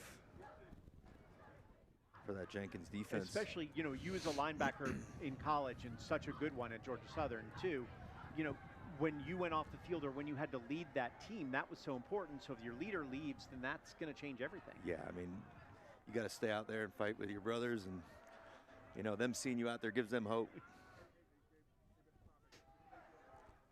All right. So what do you do? 3rd and 8 here. You're not a passing team, but I'll do some kind of rollout, throwback, comeback to number 12. Oh. nope, they're going to hand it to Murphy on the sweep. Murphy's going to cut back over the 30 to the 32-yard line, and that is a first down. Good block on the outside by Brant Horst, too. Good call by Coach. Bad call by me. He kept the clock running. Passing probably would have been a bad choice. Good job, Colby, on Brant Horst on there. Colby Smith also taking care of that. A little bit of everybody involved in that run, and it's just what they need. You said they couldn't go 3 and out. This guarantees they can move clock no matter what. Jenkins still has their 3 timeouts. Zito again back to pass. He's going to throw a short out. Oh, And Murphy's able to break a tackle from Brown. And he's get out going of to go bounds. outside. Even bigger play by getting out of bounds. Be right at the sticks. We'll see if they give him the first down. It's either right at the first down or right short of it. But more than anything, his ability to get out of bounds has made a big difference on this play. Yeah, that was a big first down play. It'd almost be better off if he's a little bit short. You can take a shot, 2nd down. Looked like Brown had him, but Murphy wouldn't be denied until he finally threw him down right at the marker. He's a big, strong kid. So I think they're looking at the mark. It appears to be, they're eyeballing it, I believe, right now is what they're doing. The technology's not quite what it is in the NFL. Yeah, there should be a laser. They need Come a laser on. to go right down the line. Right now it's a toe and an eyeball. All right, the results of the play is a first down. However, we have sideline interference against White. It'll be first down this way. Oh, they called it. What is sideline interference in that case? I don't know. Because he threw him into the bench. Yeah, What? And I'd that's have a to huge, see that over. That's a yeah, that's not good. 15-yard penalty. Well, I don't understand that call. I'm very confused by the whole thing right now. So we'll get Hank on it and see what he can determine from there from the sidelines. But so they got the first down at about the 40, but the penalty moves them back behind the 30. Clock stops for now. All I can think is maybe they've already had a sideline warning and the ref might have bumped into one of the coaches. Well, sideline interference, yeah. that'll cost them big. They had a shot to do something here other than a big play. There's the run for Colby Smith up the middle to the 31-yard line, gain of about 2. Getting a little chippy out there. So 1:30 left. Jenkins does not seem to be in any hurry to call a timeout. And Bulloch is acting like they're in a hurry-up mode, but they're not moving quickly while they're hurrying up. And bringing more big guys in, probably to protect. All the wide receivers are now out of the game. So a huge call late in this half. Would have had the ball at the 40, instead backed up behind their 30, and it looks like they're going to be content to just run a couple more plays and hope to break one. That'll be the last time out for Southeast Bulloch, but they ran the clock all the way down to 1 left. So sideline interference is a new one. I've heard sideline warnings. Yeah. I don't know if I've heard sideline interference before, especially when it's truly he threw him out of bounds and he seemed done from there. It had to be a dead ball after the play. Yeah. Because they gave him the first down, so it must have been something with the ref bumping into a coach, is my guess. And the frustration factor has got to be huge on that Bulloch sideline when you thought maybe we'd get into position to at least try a field goal or maybe do something out there. Yeah. Hopefully at least bumped into Coach Zito, or Coach Zito will be very upset. I know I would be. You'd have to yell at some other Yeah. coach in that case. You hate yelling at your assistant coaches, but geez, come on. Well, with 56 seconds left, you're down 10. How do you feel if you're the Yellow Jackets, even if you're down 10 points right now? I mean, going off our talk with Coach Zito, I mean, I think he's still happy, especially with them getting the ball coming out of half, but you got to sell to your team at halftime. Like, look, self-inflicted, you know, fumble, fake punt. You know, as a coach, you probably want to take the fake punt on you just to take a little pressure off the players. Say, that one's on me, guys. The fumble, we got to clean that up second half. We got to play a perfect second half. The first thing we need to do is come out here and score. You're not going to second-guess coaches, but that fake punt was a really risky play. And it's a championship game for them. Oh, boy. Broken play, nothing doing. Now there's a flag. I wonder if Coach goes with the timeout here. Yeah. You did have, I believe, 2 guys somewhere about 10-plus yards downfield for the linemen, so I'm not sure if that's the call. That's the most frustrating as a coach to come out of a timeout and have a mixed-up play. You have to wonder, too, with the wind the way it is, if you're Coney Welch, you may want to No call flag this on timeout. the toe. Oh, yeah. Third down. Yeah. Yeah. Yeah, he's calling them.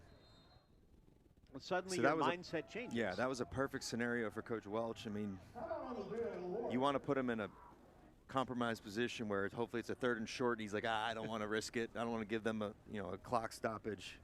And we've been giving you these shots of the wind, so that'll make a big difference. Tonight on the Friday Night Blitz, we are far from the only game in town. We've got great highlights for you from around the area. I'm really interested in that Richmond Hill-Valdosta game. Right now, Richmond Hill is rolling. So's Valdosta. This could be really setting up for a few huge ones for the Wildcats on this one. Beach, Johnson, Swainsboro against Savannah Country Day. You're a little familiar with one of those teams at least. So Liberty County, Groves, Cook, Tattnall County. Savannah Christian, they really are sort of that sleeping giant because they've been so injured and beat up for the first half of the year. Interesting to see what they can do in the second half. Yeah, they're a good team, well-coached team. Baker Woodward does a great job over there. So tonight, that's 11:15 on the Friday Night Blitz right on WSAV. Channel 3, Richmond Hill, Valdosta. You know, 2 big boys just slamming into each other there. Who's the home team? Valdosta, they're doing that one. Richmond Hill's had a couple big home games. They've got a couple more at the end of the season. This is when their season gets really, really tough. Yeah, they're in a tough region. So here we are, 3rd and 9, basically, for Southeast Bulloch. 49 seconds left. They're down 10. They're going to hand it out to Colby Smith, and Smith is going to do exactly what they needed to. He's going to get them a first down back to that 41-yard line. Now we'll see what Bulloch decides to do. See if they're going to move quickly on this. Yeah, I'm taking a shot. Don't. He's got to dig into that bag of tricks. They need to move if they're going to do it. That bag better be big and quick. So they're not really in the personnel group to be running many trick plays with all those tight ends on the field. With giant people on the field, not really the spot. They're going to hand off to Murphy instead, hoping to get a big break. And instead, Murphy will go forward only for about 2 yards. I think they let this ride. They're going to let this go all the way down to 0. So Southeast Bulloch starts with the initial touchdown, takes an early lead. Jenkins is able to come back. A fumble and a fake punt that doesn't work ends up scoring 2 Jenkins touchdowns. That's why the Warriors right now will go into halftime with a 10-point lead, 24-14 over the Southeast Bulloch Yellow Jackets. We've got lots more coming up for you at halftime, including highlights and a lot more analysis on what's happening out there in the world of sports, as well as everything else you need to know right here on the Friday Night Blitz Game of the Week.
Now back to the Friday Night Blitz Game of the Week and your Georgia Department of Public Health at the half.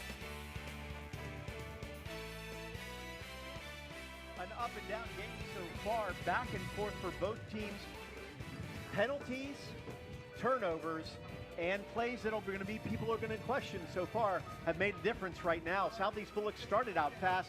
Now Jenkins has got that 24-14 lead. Andrew Davis here with John Mooring. So talk to me about that locker room as you walk in. Start with the Jenkins side. What do you say if you're Coach Welch going, hey, we're up 10, this is great, right? Yeah, I think you go in with the mindset, hey, we have momentum now. Let's finish this thing off and let's play our game. And then if you're on the Southeast Bulloch side, I mean, you got to sell it like, hey, we came out, we played a clean first quarter, a couple mental mistakes, a fumble, and then, I would take the fake punt if I was the coach. Hey, that's on me. But they got to come out and score here. And this team's far from out of it. Southeast Bulloch is very much in this game, aren't they? Yeah, they're very capable. They have two really good backs. They've shown that they can move the ball. They've got a bag of tricks up their sleeve, so they'll be okay. They just need to come out and try to punch it in. Right now, the Southeast Bulloch band doing their part to try to cheer up the crowd and hopefully get everybody together as we continue on throughout the halftime period. Well, the Coastal Health District works to improve lives in our region. October is Breast Cancer Awareness Month. So this week we're talking about breast and cervical cancer and a life-saving program offered in our area. Here's Ginger Heidel with the Georgia Department of Public Health at the half.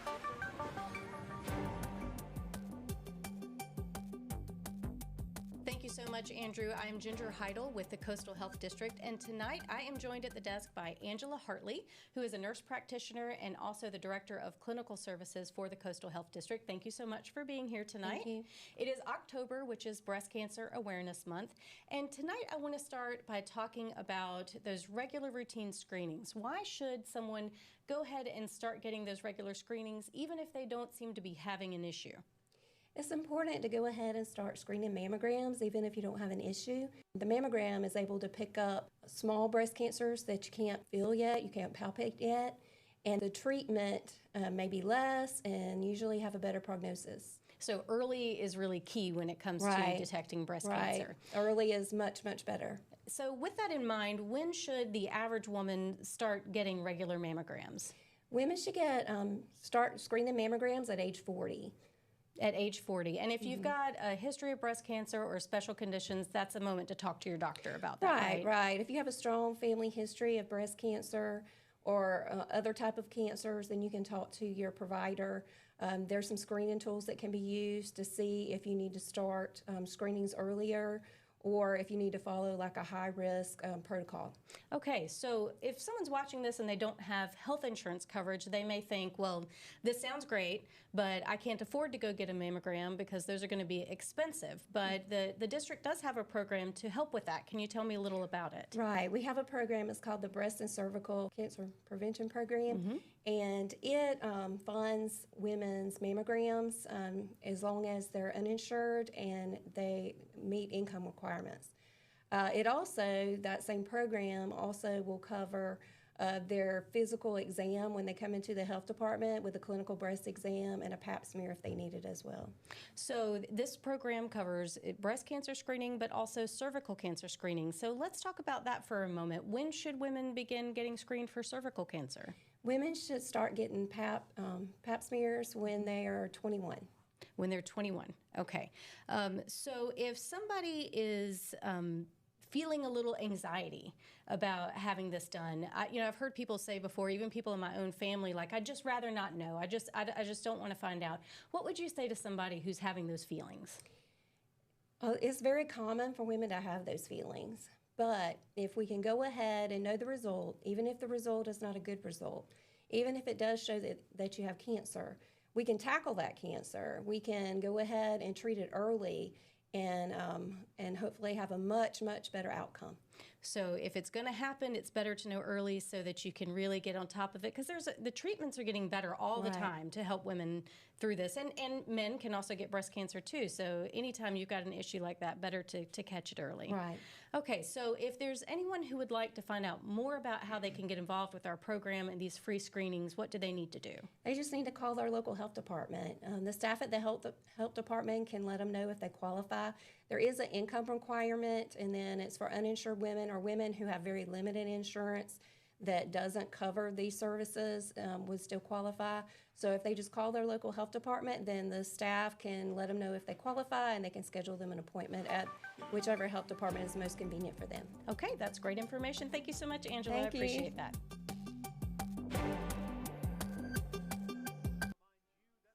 WSAV CW. Thank you so much, Ginger. We want to remind you the WSAV CW Friday Night Blitz Game of the Week is brought to you by the Coastal Health District, improving health for those who live, work, and play in the coastal counties of Southeast Georgia.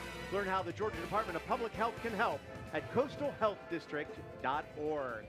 Well, we're in football season, but there's also something a little new and different coming out. Well, that's flag football for everybody in Southeast Bulloch. Well, you can't do it without talking about some dominant teams in the flag football side. This is a flashback December of 2024 after its first loss, yes, in program history, a 7-0 defeat to Calvary in November. The Southeast Bulloch girls flag football team rattled off 4 straight wins, landed in Atlanta, and matched up against Columbus High School for the state championship. This game in overtime right now. Southeast Bulloch lost the coin toss. Columbus chose to start on defense. The Yellow Jackets, though, need just one play to score. It's Barron on this one for you. Emma Kate Barron, she's from 10 yards out. Southeast leads 12-6, 13-6 after converting the 1-point conversion. Columbus has to score to win the game and keep it alive on 4th down. Paige Nelson was able to pull the flag, though. Southeast Bulloch, the top team in Georgia again. Head coach Marcy Cochran's team wins its 5th straight title. Guess what? They're undefeated again this season, headed back to the playoffs. Maybe you want to go to the girls' side. You could go coach flag football for a while, too. Looks like fun. Yeah. Something different, a little less hitting in that one than there. So, and then Southeast Bulloch, we're talking about this. How about one of the alumni at this point? In late January, the Upshot announced that Savannah would be founding a member of its new professional women's basketball league. The team's called the Savannah Steel. Its new head coach, Coretta Brown, the former WNBA first-round draft pick, graduated from Southeast Bulloch, where she was Georgia's 1999 Gatorade Player of the Year. She went on to play college basketball at North Carolina, where she still holds the program record for career three-pointers. After that, she played with the Indiana Fever, Chicago Sky, and internationally before turning to coaching. She was assistant at Georgia Southern and now the Savannah Steel, taking the court in May of 2026 at End Market Arena. I don't know if you were ever a basketball player too, or did you just stick to football the whole time? I like basketball. You like some basketball. Well, now you have to go out and see the Savannah Steel down there too. I'll have to check them out. Something a little different out there. You can't play for that one though, I'm sorry. So we'll see what happens. Jenkins, the biggest play of the day right there by Ryan Scott. Started them on the right track. They got a little bit of help, and now they're walking away with a 10-point lead right here at halftime on the Friday Night Blitz Game of the Week.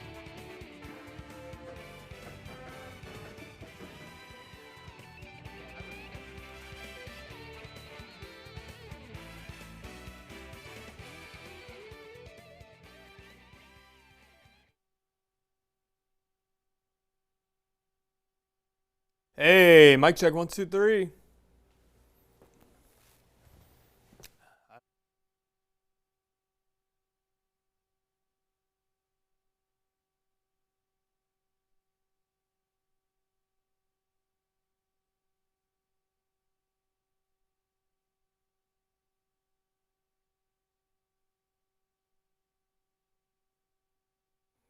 Cool. Lighting feels different here. Is it all right? Oh, okay, gotcha. Sorry. I do see overheads on. Yep.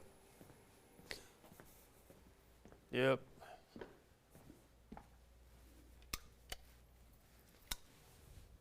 Yeah, it felt like overheads were on. At my old station, we'd look like blown out like crazy.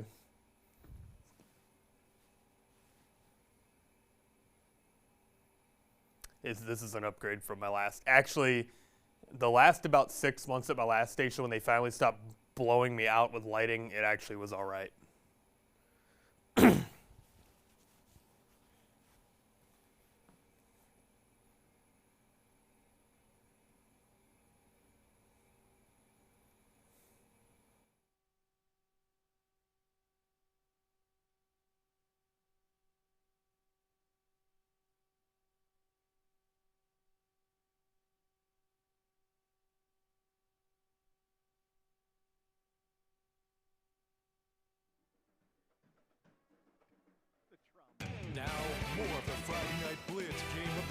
halftime show, sponsored by the Georgia Department of Public Health.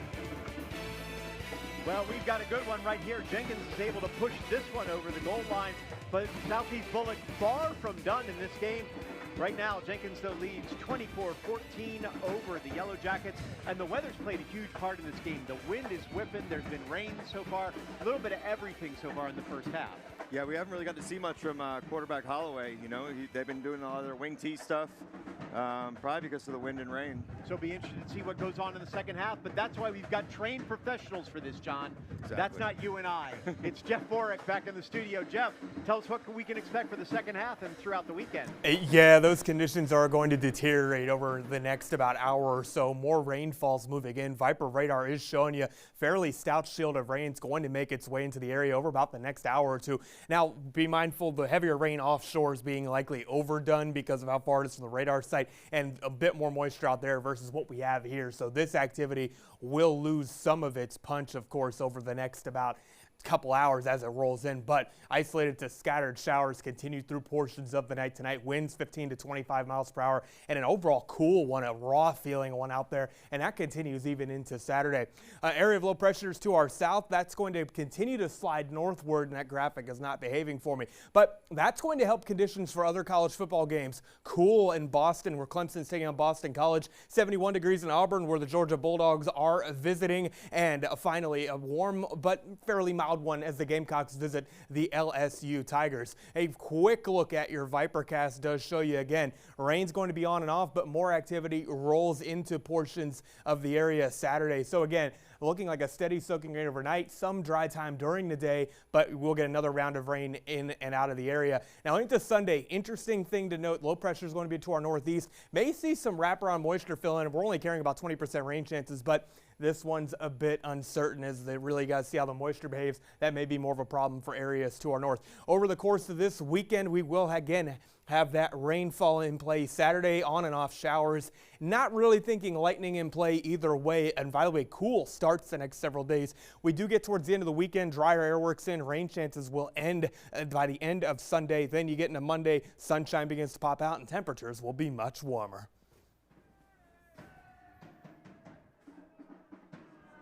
Well, thanks so much, Jeff. We're counting on you to keep a lot of the rain away. We've got a lot going on all over the area, including the rest of our football game right here.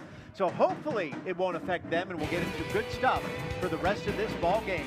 We will come back with highlights and much more in the second half of a big game. Jenkins leading by 10 over Southeast Bulloch.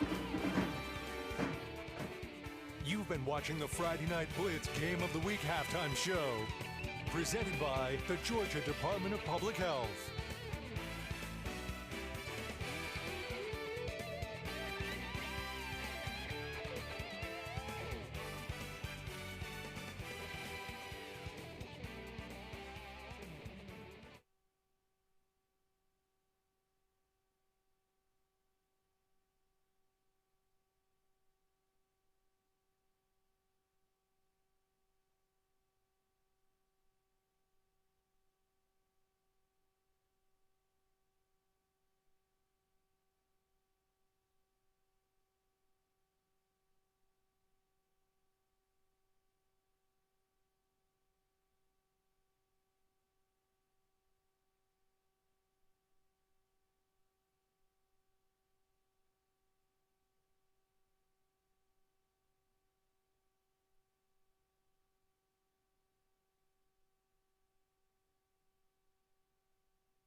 The WSAV CW Friday Night Blitz Game of the Week brought to you by OC Welch Ford Lincoln. Find the certified pre-owned cars and truck you're looking for online at GoSeeOCFord.com.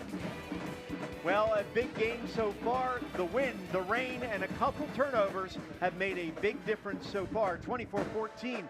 Jenkins looking to potentially wrap up a share of the region title tonight. Southeast Bulloch has other ideas on their mind. Andrew Davis here with John Mooring from Georgia Southern days, along with the coach yourself. We talked about going in there, but as a player too, what do you think when you're down 10 and you're going, I have to make a play? Do you have to go extra into that second half? I think Southeast Bulloch can be pretty confident coming out. I mean, they know they've moved the ball, they know they've executed on offense, and they know they just had a couple mental mistakes. So I think they should be playing confident. I mean, the scores they've given up have been on a short field. So, I mean, even the defense should feel pretty confident coming out for the second half. Yeah, well, Jenkins started out fast on this one. The highlights from the first half. They started out quick. It was just one big play from Ryan Scott on the 43-yard touchdown. You said it was just a trap that worked perfectly. Yeah. And Southeast Bulloch fell right into that trap. He was able to take into the end zone right there. But Bulloch was able to come back. They started with the reverse, then a couple plays and handoff to Colby Smith. And Smith takes it to the outside. He's in for the score, and they took a lead of 7-6.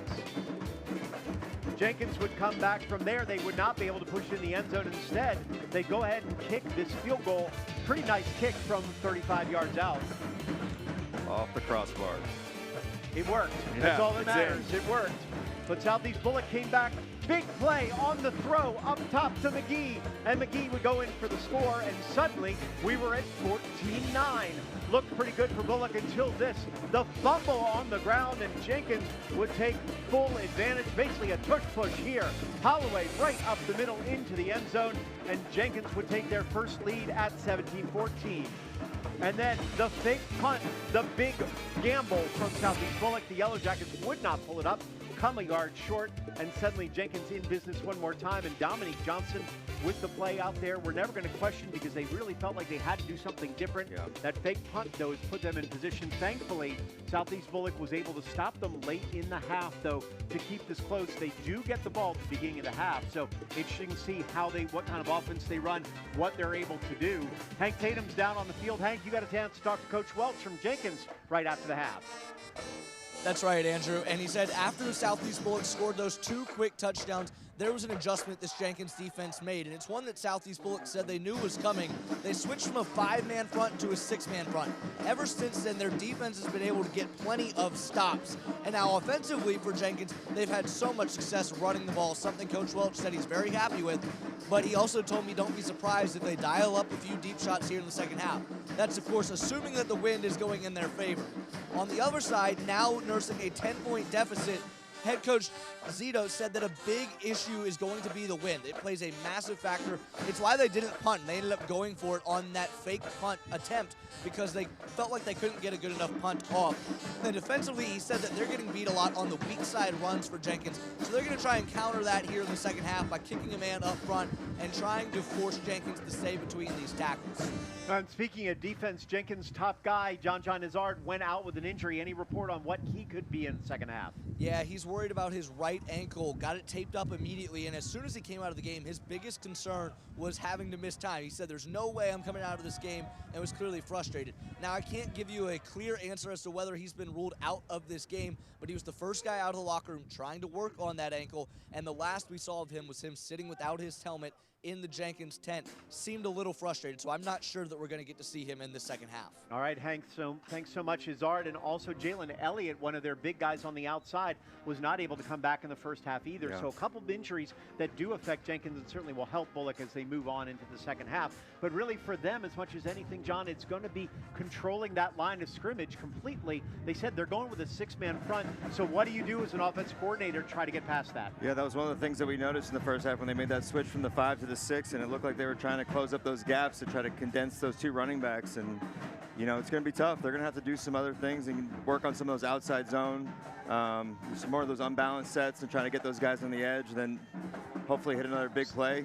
So that the outside runs really make a difference in that case. They when you do. have the six Yeah, on the you start. inside. Yeah, you get the 6-man line, and then you're down a linebacker. So you just want to try to get the ball on the edge. Yellow Jacket defense done a really nice job so far. Ryan Scott has about 80 yards, but really 43 of them came on that run. So their running game isn't working quite as well. So I know Coach Welch would like to see that kid pick up. Yeah, and I know that Jenkins has had to go with the wing T stuff a lot more because of the wind and rain. So we'll see if that clears up at all in the second half. But those injuries, have to be concerning to him because we got a couple years or a couple games left, but they don't want to get anybody down. No, you can't afford to have a guy like John hurt.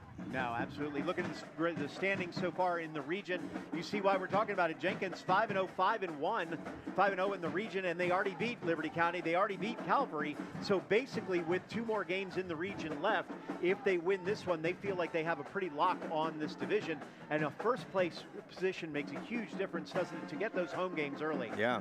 No, I mean, it's going to be big for Jenkins, and they just got to finish this one off. And I don't know who they have the rest of the way, but they have Long County and they have Groves left. Long could pose some problems. County? Yeah, they got that power T, but it'll be similar to Southeast Bulloch, so I think they should be okay. Coach Welch says he's playing for 15. Yeah. He's not stopping at 10. He's not stopping at 11. So he's considering every one of these very important. Calvary's that team. Right now, they've got to beat Liberty County. If they beat Liberty County, they can get that 2 spot. If you put Calvary as a 3, boy, they'd be dangerous as a 3 spot to have to travel someplace. Yeah, I wouldn't want to play them as a 3. No, that's for sure. No question. But right now, Jenkins isn't worried about 3 or 2. They want 1. Yeah. They want 1 win, and they want to keep driving forward here as we continue on into the second half. That 6-man line, interesting for Jenkins, what they've been able to do. So that counter from Southeast Bulloch is using those big running backs, taking it to the outside. Zito's thrown 4 times already. Yeah. That's more than he throws in a week usually. So this is really interesting to see how much they've had to throw in this game. And that may be why they're getting to more of those tight end sets, just trying to match up with their 6-man line and get some big on bigs. And now they will be against the win in the third quarter. They took the win for the fourth, so we'll see if that gets in play. In the meantime, they just want to stay close. Yeah. Because that's going to be the biggest thing for them is they can't let Jenkins get out to a big lead because then they'll start blitzing those guys. They've got way too many tackle for losses that they can do at any point in time for them. 5 interceptions, 5 fumbles, 41 tackles for loss on the year. You don't want to mess with that defense if you can help it. Yeah, Southeast Bulloch just needs to play clean drive right here. And play their game. Yeah. We'll keep looking here, too, for the 2 players I want to see. Number 2 and number 9. 2 is Jalen Elliott, their wide receiver slot back, who's got multiple touchdown games in 3 different games so far. He went out in the first quarter. And John Nazard, their leader on defense, trying to make this work in the second half. We'll see on that first set if he will be out there. In the meantime, Jenkins will kick off with the win. Josh Woodley. And you expect this to go all the way into the end zone, and it will. Woodley gets him there no matter what. This one almost all the way out of the end zone. So adjustments at halftime for Southeast Bulloch. They got their 2 big guys. They know what they're going to do. They're not changing their system that much. It's just execution, too. Yeah, they just need to figure out a way to offset that 6-man line and try to get their guys on the edge. Looking out right now, I do not see Izard. Multiple other guys, so they're going to play a series of guys for Jenkins, but what's the difference when you lose that rusher, that D-end linebacker who's going to make your hits? It'll be very interesting to see what happens. So 1st and 10 for Southeast Bulloch. The Yellow Jackets with the wind in their face, the rain in their face, too. Here's your unbalanced look. They give it right up the middle. That's Smith. He'll get about 1, maybe 2 on that. Crawford in the middle is a huge human being right there. So really tough to move him around. Even if you're not that mobile, just the body alone will block everything up. Yeah, I think they want to run behind Bear, but they're also having to run into number 70, which... No one wants to run into Mr. number 70. No, I don't think anybody does. He's fallen on people. I've heard 4 of them when they've seen it so far. Jeez.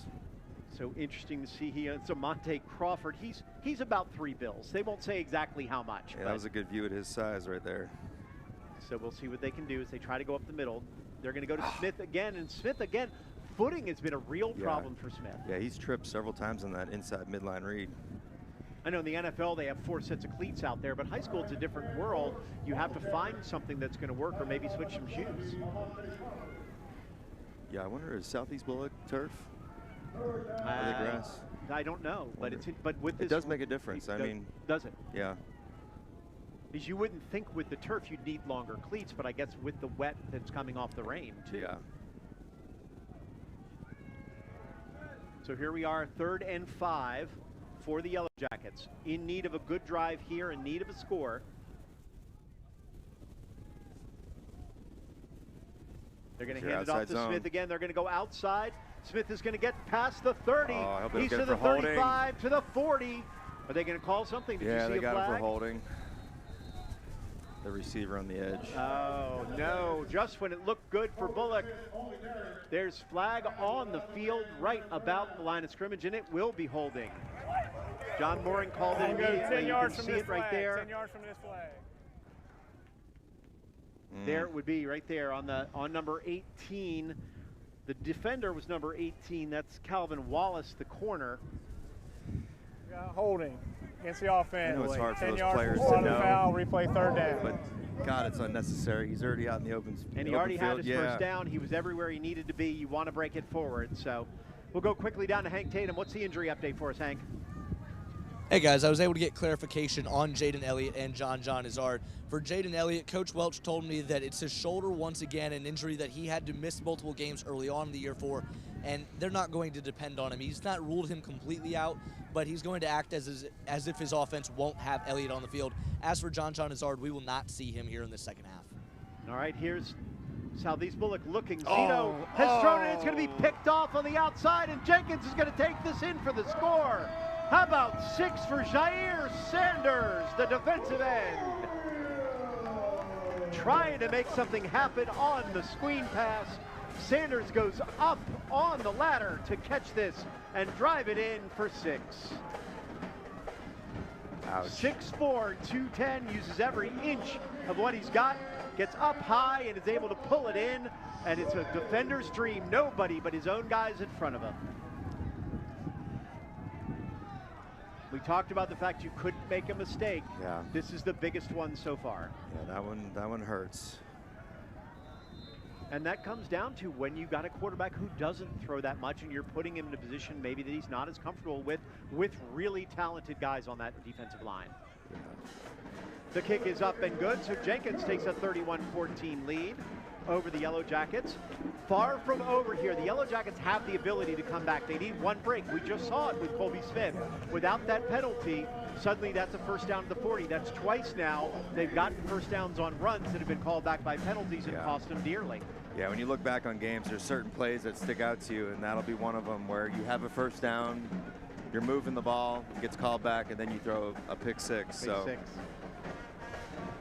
Really tough to see. So we'll see how they respond on this one.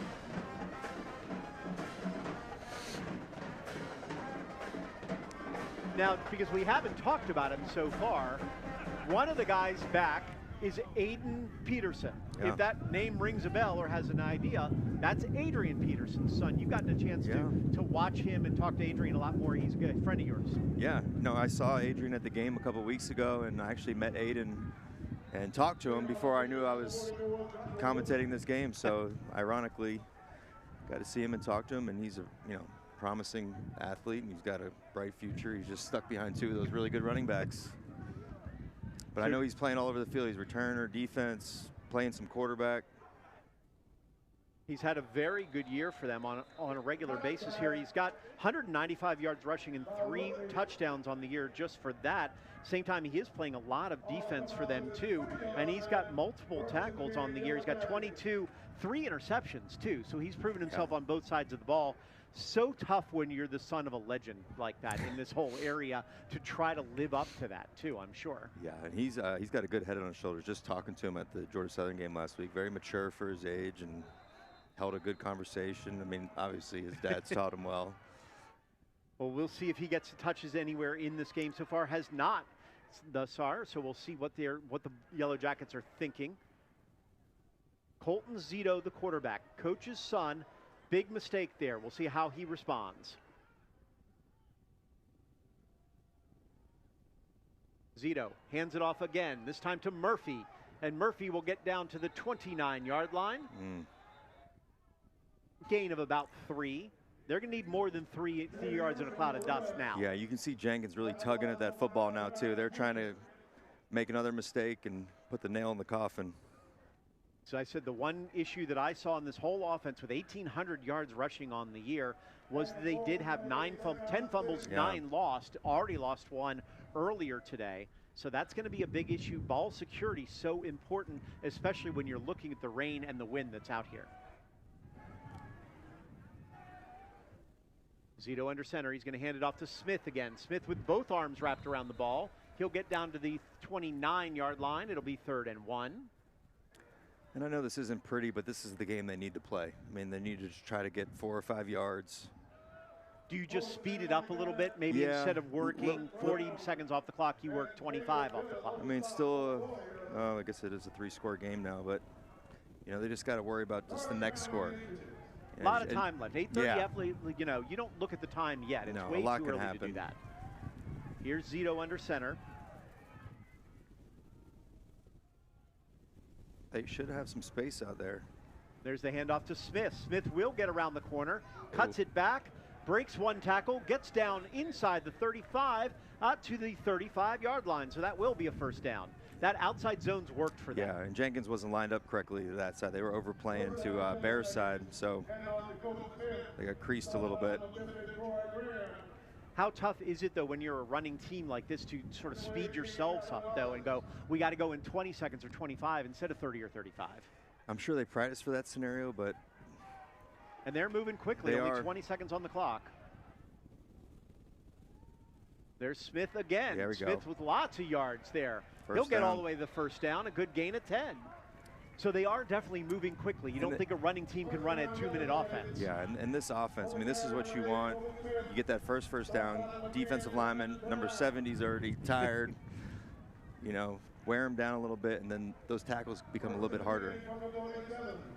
Plus, you're used to it. You know what's coming, which always helps when you're running that 2-minute offense if you can do it quickly, especially with a running game. So Bulloch on a drive here at the 47-yard line. Handoff this time to Murphy. Murphy finds some space. He's going to get inside the 40. That's a gain of close to 18 yards. Murphy doing an excellent job. Yeah, if they can keep ripping off big chunks like this, this is good for them. It's better than a passing game because it does the exact same thing, and they're moving quickly. Yeah, and they got number 70 out of the game. Jaden Murphy, multiple guys on top of him on that one. They're trying to mark the ball now. Want to mark the ball correctly. I want to see if they come back to that midline read with number 70 out of the game. He is out now. They've switched a few guys around on the interior because you know when you're moving quickly.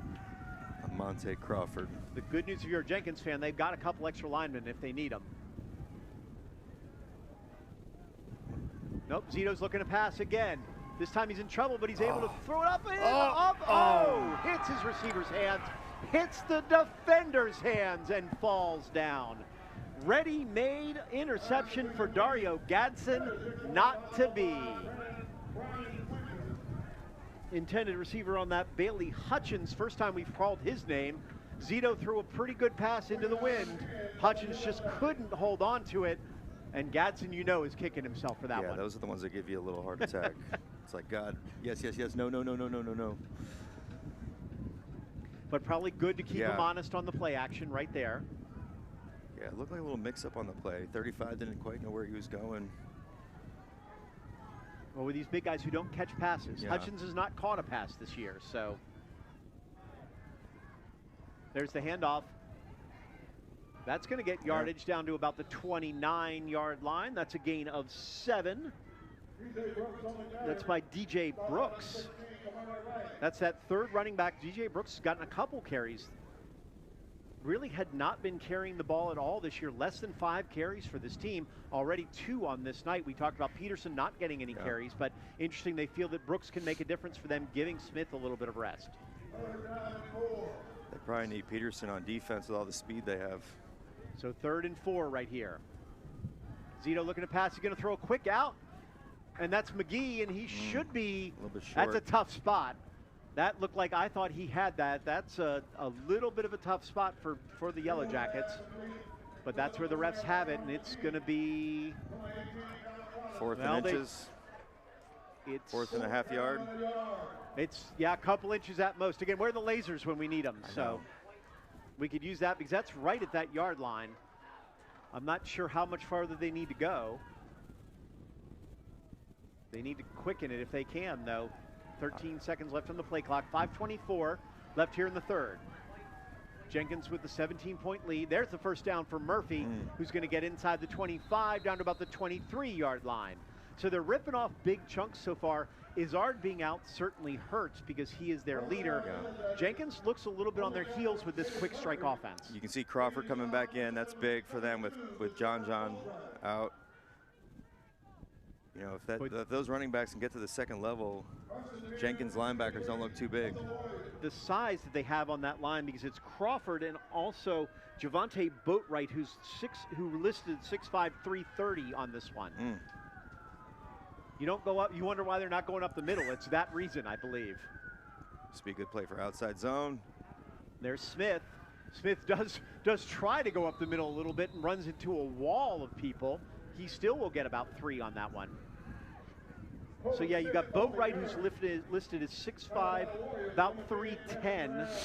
Crawford is listed at 6'5", 325. Yeah, I'm impressed with how well Bear Fretwell moves. Yeah. You can see why he goes to Alabama, or going to Alabama. You like the movement on him from that offensive tackle side. Yeah, he's so quick. He does not look heavy for a guy his size, for as big as he is.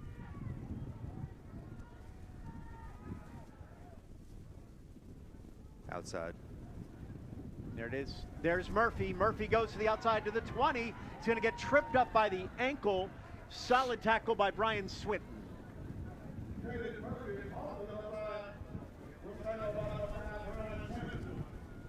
So 3:48 left here as we give you some updates with the clock issue that we're having on screen. So I want to make sure we keep you updated, as this is a solid drive for Southeast Bulloch. They've taken about 5 minutes off the clock, but if they can put it in the end zone, suddenly you're changing the specter of this game. Yeah, they must punch this in. I think this is absolutely 4-down territory no matter where you are. Down 17 right now. Jenkins with a 31-14 lead. There's the fake. Zito again under pressure, and he's going to get hammered down at the 25-yard line, 24-yard line. You can't kick it from here with this wind. I can't believe. But now suddenly 4th and 10, you have no choice but to go. And boy, 3rd and 5, you got a lot more plays than 4th and 10. They're going to have to kick it because they don't have too many. They are going to try passes in the arsenal. Yep. Well, they are going to try to kick this. So this is a 40-yarder into the wind, and the wind is healthy. Your kicker is Owen Turner, the sophomore. 11 of 12 on PATs this year. No field goal attempts until now. He's going to kick it up. Oh, not quite there with the distance on that one. That wind killed that ball. Yeah, wind and the sack. But I think you're probably right from the coaching perspective. 4th and 10 is your choice. Do you kick it? Well, we found out what they decided. So we'll see what happens. Jenkins will get the ball back. Southeast Bulloch looking to try to make something happen on the defensive side of things. Right here on the Friday Night Blitz Game of the Week.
The WSAV CW Friday Night Blitz Game of the Week brought to you by O.C. Welch Ford Lincoln. Find the certified pre-owned cars or truck you're looking for online at GoSeeOCFord.com. So Jenkins with the defensive stop after the missed field goal. Now the Warriors back in action on the offensive side. They've got an early 31-14 lead, taking advantage of some turnovers and fourth down attempts that did not work. Ryan Scott with the ball here. And Scott's going to get a good amount of yards, about 7 on this one. Yeah, that was the same play that Scott scored on in the first half, but they forced a cutback on this one. We were talking a little bit before. Demetrius Holloway, their quarterback, has not putting up stats. He's got a touchdown, but really his statistics aren't going to show what he's been able to do on this offensive side. Yeah, today he's just been asked to be the distributor, in their wing T offense, and I think he's thrown a couple screens and a couple QB sneaks, but really haven't needed him much with all the other playmakers on the field tonight. I don't believe he's even completed a pass on the day because of the wind. Maybe one at the most. I think he completed one to Dominique Johnson. So there's Scott again. So looking to milk some clock, even though it's the third quarter. Good stop by the defense. I've been impressed with the Southeast Bulloch defense. They've not let Jenkins get off on any big plays so far other than one. That was a nice tackle by Brant Horst. Horst is their leading tackler. He's got 77 total tackles with assists on the year. 1 tackle for loss. He had 18 against Johnson and 15 against Liberty. Yeah, he's all over the place. Last year he had 85, so he's already looking to pass that this year. So 3rd and 2. Big time stop needed here for Southeast Bulloch, or maybe a turnover. We'll see what they can do. There's the handoff to Scott, and Scott will break a tackle. In fact, he's going to break 2 and keep going all the way to the 44-yard line as we tick down under 1 minute left in the third quarter. That zone lead is so tough to stop. You really need to put somebody in that B gap on the weak side to slow that down. And it's tough because they're just able to open the big enough hole for Scott, and he's tight, he's small to make it through there, and done an excellent job. So that's a gain of 18. That's going to put him over 100 on the day. So again, Ryan Scott, 3rd game we've done with Jenkins, 3 times over 100 yards and already with the touchdown. There's Holloway with 23 seconds left, and same thing, and Scott's going to get open into the open field. Ball's down, but they're going to say he's down. Boy, that was almost the break the Yellow Jacks needed. 15 seconds and ticking. He's going to get about 9, and that's how we're going to end the third quarter, with a few inches away from a huge Southeast Bulloch turnover. The Yellow Jackets hoping to stiffen on defense and see if they could get right back into this game right now. Jenkins with the lead, 31-14. We'll be right back with a whole lot more on the Friday Night Blitz Game of the Week.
The WSAV CW Friday Night Blitz Game of the Week brought to you by O.C. Welch Ford Lincoln.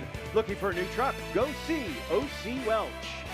So right now, what everybody here in Memorial Stadium is seeing is Jenkins with a big lead of 31-14. They do have the ball, 2nd and 1. Interesting to see. We'll talk about it right after the play, but John Mooring may have figured something out, and he's absolutely right. As they brought Jalen Elliott back in the game, he said immediately they're calling a play for him. Yeah. Yeah, he left earlier with the shoulder injury. He came back in. I was like, he's getting the ball. I saw him putting his gloves on. So you were dead on right, and this was the first time we had seen that outside sweep in a while, too. Yep. I told you about his speed. We've seen that in all the games and the ability he has. Yeah, he's real fast. Number 1 and 2 can go. And he's going to go right to the sidelines after that, too. Well, Coach probably said, you can run the ball once, and you're going to run out of bounds. You're not going to get hit, and then you're done. He's getting a high five. He's done. Yeah, they said, here you go. We'll give you one more because we promised you. We gave you a try. You could have got in. And he was smart to run out of bounds, so that wouldn't be a question. Jenkins will call the timeout here as the clock is running down. So is that 9 back in? No. Is that 9? Is 9 back in. You're That's right. good to see. Is ours? So everybody gets back in. After we said they're not coming back, they're right back on top of this one. So tonight, the Friday Night Blitz, we are far from the only game in town, 11:15 on WSAV. Here's some of your games. Bishop of England, May River, huge. We've got May River and Hilton Head next week, which may be for the region title. Bishop of England has other thoughts in trying to knock May River right out of the play. First Baptist and Hilton Head Christian, Denmark Olar, Hardyville out there. You got Richland and Allendale Fairfax. Metter and Screven County, those are teams that do not like each other much at all. You get into those, those regional rivalries in the middle of Georgia that way. So they're actually tied for first place in the region, but those middle Georgia rivalries, don't you? Oh, I do. Quite familiar. And Metter's no fun to go play. No. That's a dangerous place if you like to be a fan. They've got a brand new field, they've got a great stadium, and they love their football out there. And they play similar to Jenkins, where they're just going to beat you down with it. So we'll see who walks away with that one. Metter and Screven County, one of the big games we've got, 11:15 on the Friday Night Blitz, right on WSAV. So here's Jenkins with a 1st and 10 from the 32-yard line. A little different look from Jenkins. Going with the trips there. Should have been They hand off to offsides. Dominique Johnson. No offsides called. Johnson will only get 1. I wouldn't think that's Johnson's game at only about 5'8", 150, 160 probably to be that inside back on that one. He's got the ability to bounce it though. He is fast. You were mentioning it before, Coach Welch talking about the chops and what Southeast Bulloch does. You can see a couple of the linemen from Jenkins complaining about whatever was going on there. Yeah. So even on the other side, they're trying to figure this out. Yeah. So see what happens here. 2nd and 9 from the 30-yard line. 2 different looks here. Setting something up. Scott with the ball. He'll cut back. Not much doing there, but he will get about 4. Every time I said not much doing for Ryan Scott, it's still 4 yards. Yeah, though. He's chipping away. He's got to be getting close to 100. I like how Johnson gets down there in a 3-point stance and goes and leads blocks. All 155 pounds. He's ready to hit somebody, so. Got to admire that. That's the thing with, you got probably 5 or 6 guys who can do anything they need to on the field for Jenkins at one time. Yeah. And all of them are willing blockers and helpers. They like to do something for each one of the other ones. Yeah, I've been very happy with that. Yeah. Good team culture it looks like they got going. Oh. There's a run by Holloway. He's looking to get the corner, and he will. And he's going to go down for the 1st down. Tackled by Aiden Peterson, but a little bit too late, and they will go ahead and get the 1st. Jenkins is putting some stuff on film for the next team to prepare for. Does that actually happen? Is that something you do as a coach, as a team, saying, we want people to start thinking about it all? Yeah, I mean, they're up 17 points. They're trying to put some stuff on film. New looks you got to prepare for.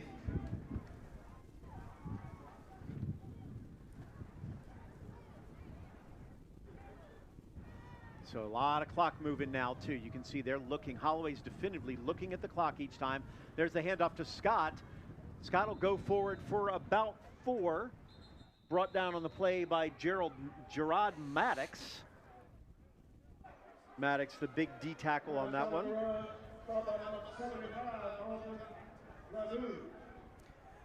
Yeah, Jenkins got a good little thing going.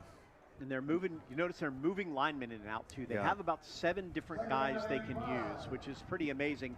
It's a rare occasion that you can actually say, I have extra offensive linemen to use, but they do. They look deep, they got numbers.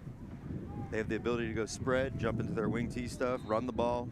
Because that man Crawford, we've been talking on defense, is playing guard for them on offense, but they have the ability to move a couple others out as necessary.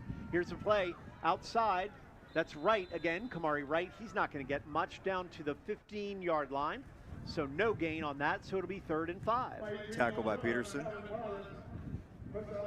Calling Peter's name. We apparently summoned him, kind of like Beetlejuice, you know, so he's made some good plays on the outside now. Would it be easier for him, long term, to be a linebacker, to be on defense, than to be a running back like his father was? I don't know. It's hard to say. I mean, his dad was pretty good, so. I think pretty good's an understatement, by the way. So it's like saying you were a pretty good linebacker at Georgia Southern. We're going to say he was a pretty good guy. So being modest, he would be modest. There's the fake. Holloway looking to throw. He's got a man open, and he will get Dominique Johnson for the touchdown. A heck of a throw by Demetrius Holloway just over the outstretched arms of the defender.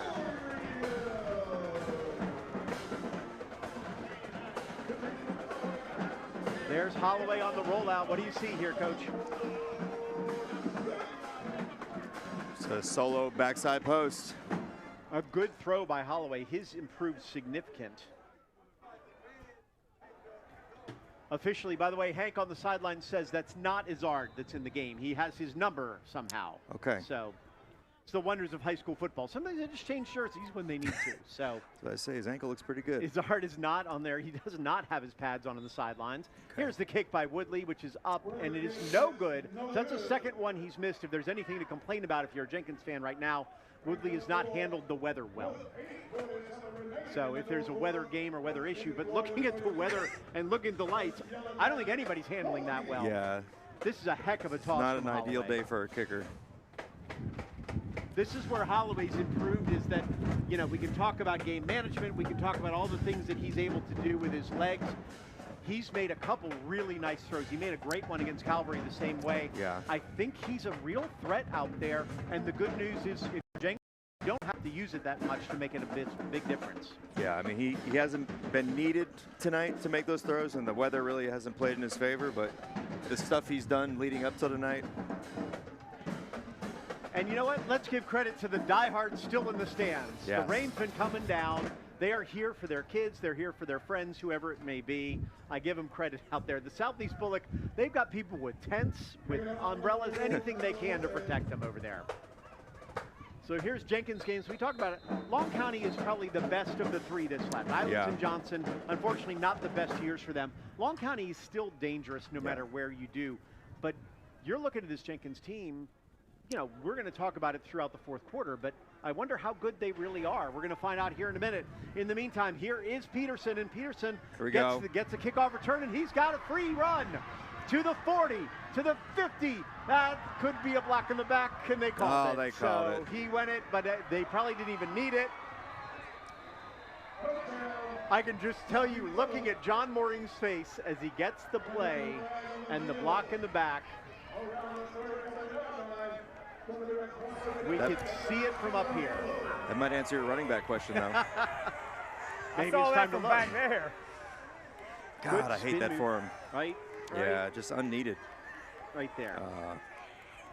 12-2. McGee, who had a great game up until then. Block in the back. McGee wants a reverse again for a touchdown. 10 yards from the spot of the so foul. Peterson, though, first down showing White. some of those skills. Adrian Peterson's son, just so we're understanding in case you missed it in the first half, who's just a junior, has got a lot of skill out there.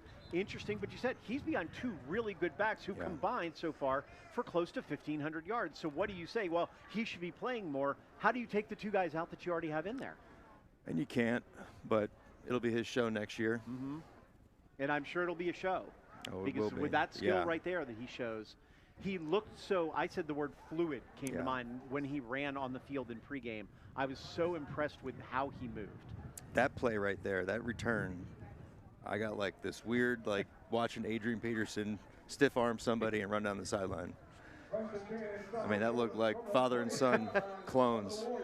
And that's not always the case when you get to father and son, but that definitely felt just like his dad. Spin move off a tackle.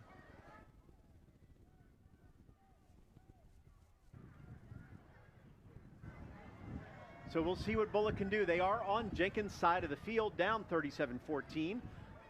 Here's Zito, who's going to go throw again. It's a wheel route. It's a wide open wheel route. And it's Smith who gets hit, and he dropped it. Did he hold it long enough or not? They're saying no. They're saying no. Big stick on the outside. What about the Warrior defense? I like that as a catch. I think he takes his 2 steps. Let's see. Yeah. Kamari Wright takes it and hits it close. Doesn't matter what I think. Nope. Incomplete. Well, now hold on. There's thoughts. I don't know. Somebody. Oh no. Jenkins is going to call a timeout after that one. But I think the only thing I'd see is Colton Zito's pass is a little too much up the air. Yeah. Float a little bit too much.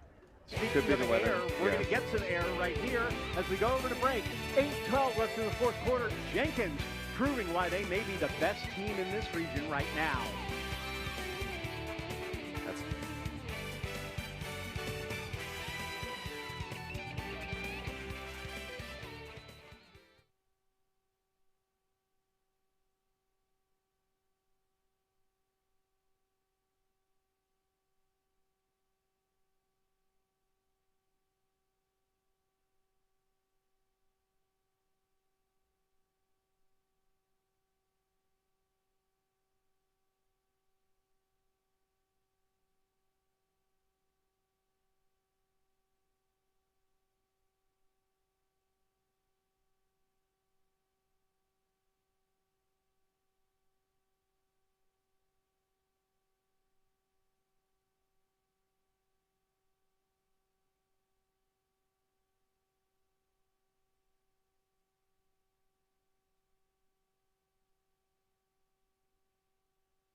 The WSAV CW Friday Night Blitz Game of the Week is brought to you by Chicken Salad Chick, deliciously fresh in Bluffton, Savannah, Pooler, and Statesboro. Made from scratch, served from the heart. I may have lost my job now. It's over. He Oh, can play man. linebacker, he can coach, he can commentate, he can do a little everything. Let's do it. He's ready for it all. So, meanwhile, here's Zito. He's going to throw one up. Nice. That's a good catch, a play. Positive yardage on that pass play. Let's see if they spot it correctly. Good catch by Eli Reed. They're going to push him way back on that one. By the way, got to give credit on that screen pass. Kaysen Wallace made that hit, so that knocked the ball away from Smith. That's the stuff where I lose my mind on the sideline. The sideline right there. Oh, I don't blame you. I'm pretty composed most of the time, but when you lose 4 yards on a play. And they did lose. That's a first down. They had a first down that did not get called there. Now there's now the refs are saying it's first down. I'm not sure. They heard me. they didn't want you to flip out. Pissed. Oh, there was a flag too. Oh. So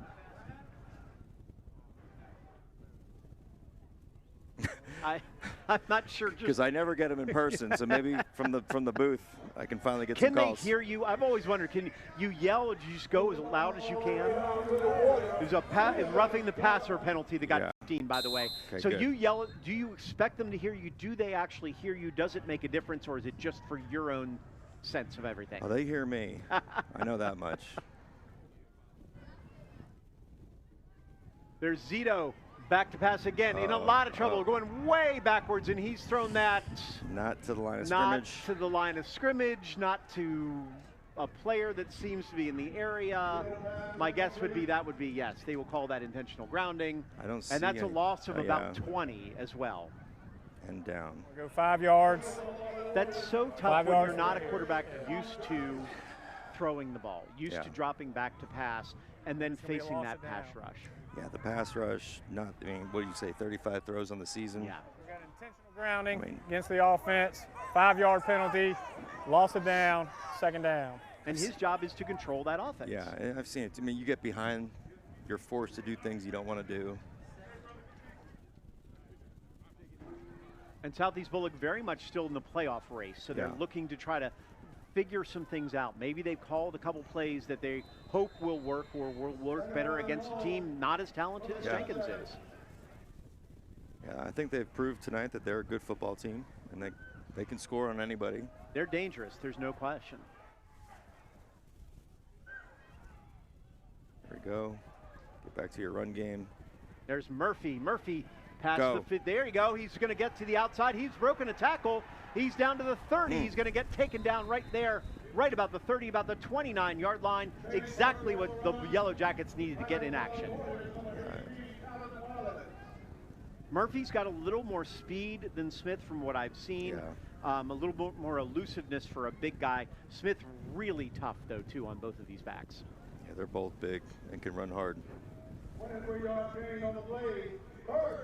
Is it better to have multiple guys in that than just have one bell cow that you know you're going to get to on a regular basis? Well, in this offense, I mean, they call it the split back veer because it's two guys and they can go either way and it's balanced most of the time.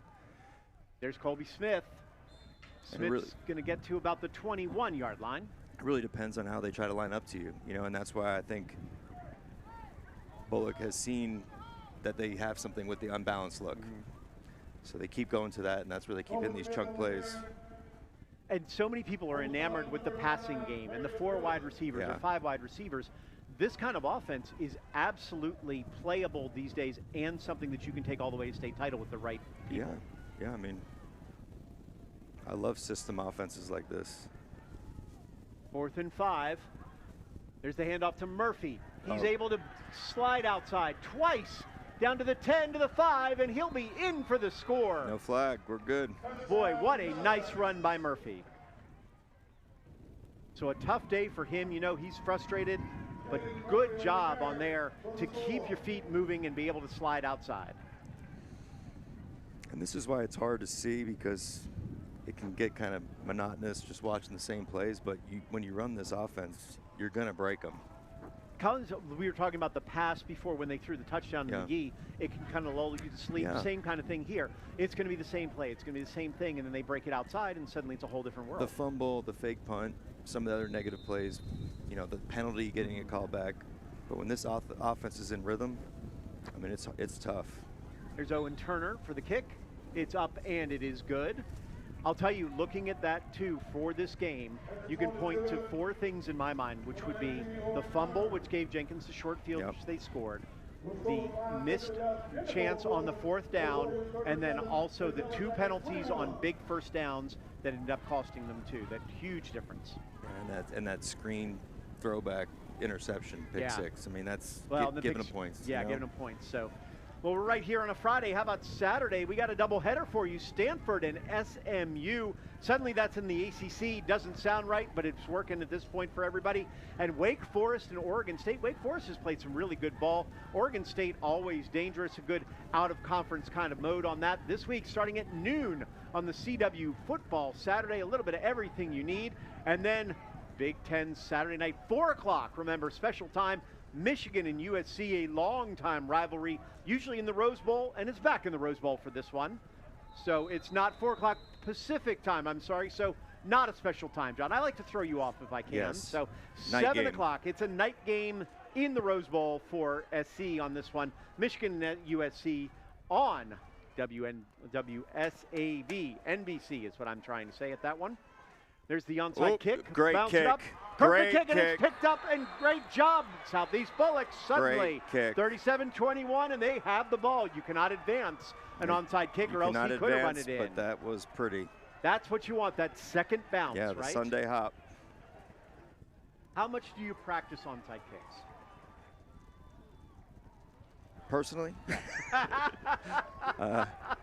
Not you personally. Not me personally. But when as a coach, how much do you practice those kind of things? We Is it practice just them a every good now and bit, then? just for situational stuff. We actually executed a couple early this year. Okay. Onside kick recovered by Southeast Bulloch. So here we are, Southeast Bulloch, 5:48 left, down 16. That's 2 scores, just in case anybody's looking at it.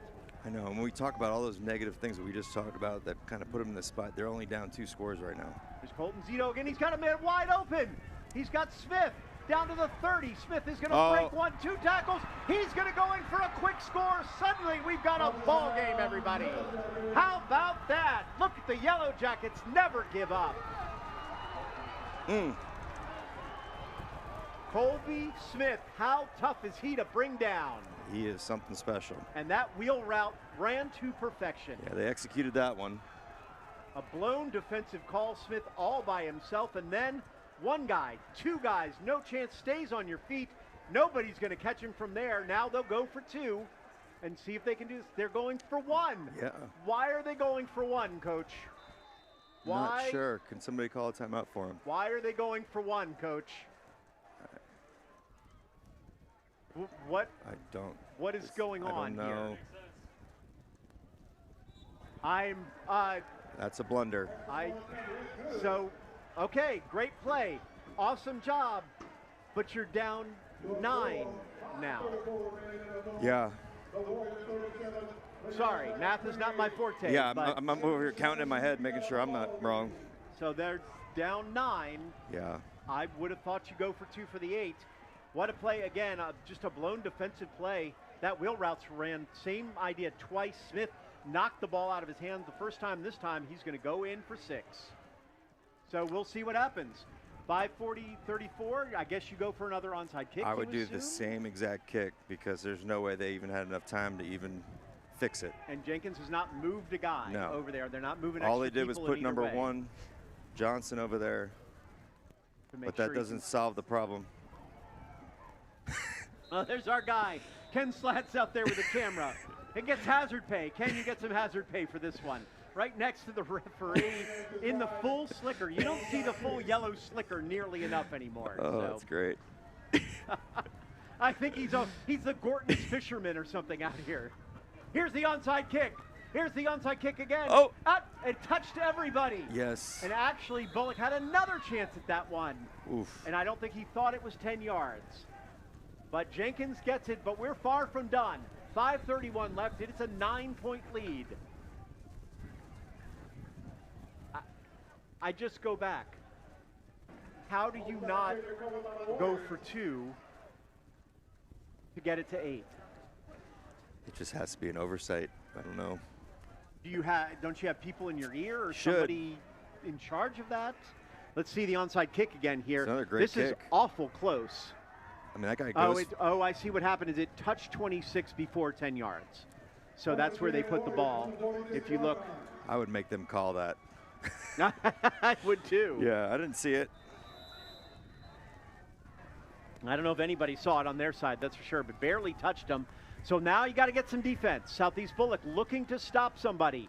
The Yellow Jackets need a stop badly here. Weak side zone lead. There's Ryan Scott again, and they will stop them on the first play. Stuffed up by DJ Brooks, the linebacker. Brooks, 36 tackles on the year, 5 for loss and 3 sacks. One of multiple guys who got dozens of tackles on this defense. Ryan Scott with the big early run has put up yardage but not really dominated the game like he has in the last couple. Interesting to see what they're doing here. Jenkins now with the rain pouring down on top of them. Ball security we talked about especially here. Is it 2 arms wrapped around as tight as you can, I guess? It's got to be. And that it doesn't enable you to get a lot of big yards and being able to make those cuts as easily. I'm calling counter to number 1 right here. All right, counter to Dom Johnson is what he's saying. Instead, no, they go to Scott up the middle. And Scott, good stop by the defense. Normally he'd been pushing forward. Colby Smith, a couple other guys on that one. Let's give credit to Greg Peden, too. Greg Peden, sorry. Another big man coming in for Southeast Bulloch, 3rd and 4. This is a huge play. Jenkins may go for this, too. I wouldn't guarantee that this is not 4-down territory for them with their running game. 4:12, clock ticking. Jenkins up 9 over Southeast Bulloch. Sweep to 1. All right, he's going back to his call. See what happens.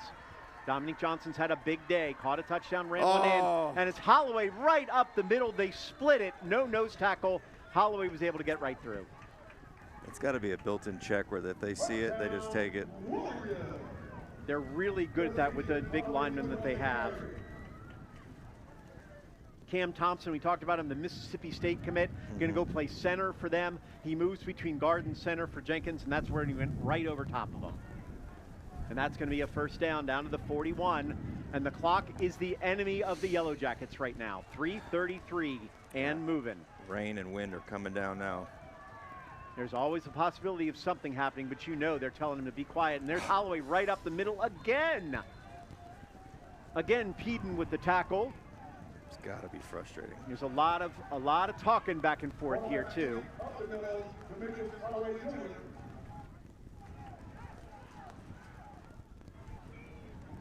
Switching out the ball, but still it's going to be slick. It's going to be wet. It is coming down in sheets now out here on the field. It's hard to see from the tight camera, but I can guarantee you when we go wide, it's not the easiest conditions to play in.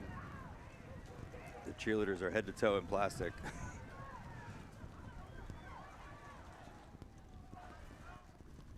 Oh, ball on the floor. There it is. Got it. We talked about ball security. Suddenly Southeast Bulloch with it. And now down 9, 2:39 left. They're looking to drive. See what they can do with this one.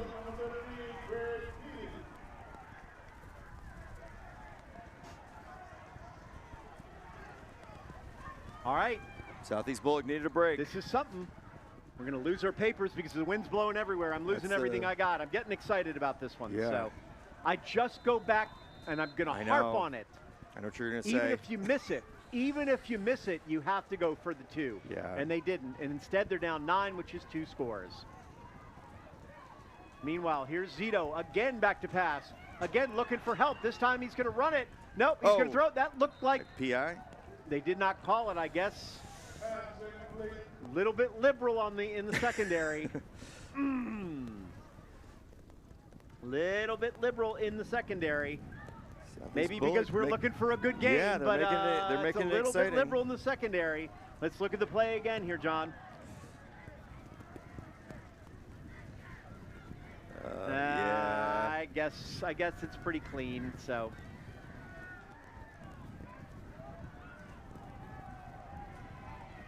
Here's the pass. Oh, right off the hands of McGee, who had at least 8 or 9 yards on that one, if not the full first down. Yeah, that rain's got to be playing a factor now. It's got to be. It's coming down, and that wind is heavy, too. It is in favor of Southeast Bulloch right now. I mean, I guess you have no choice but to go ahead and throw, but this is not what you do. So could you hand the ball to Smith or Murphy instead? They were able to move pretty quickly before. You might have to get this to 4th and manageable. I mean, this is 3rd and 10 right here. Back to the wheel route. No, they will throw again. Oh my. Zito with an underthrown ball, not quite all the way there, intended for Eli Reed. Part of the problem is the wind is playing havoc with this, and it's somebody who just doesn't throw that much. He's thrown 15 passes today. His long before this were 9 in the entire season. Yeah, and where they are on the field, he's having to roll left against his body, which doesn't help. And those Jenkins defensive linemen are giving him no help either because they're all over him. Because it's a talent to be able to step up in the pocket and throw and not just do it on a 3-step drop or a 5-step drop too. They're coming back to the wheel route. It's worked a couple times. We'll see if Jenkins has sniffed it out yet. Same formation. Not this time. Instead, it's a screen pass to Smith. Smith is able to get us outside.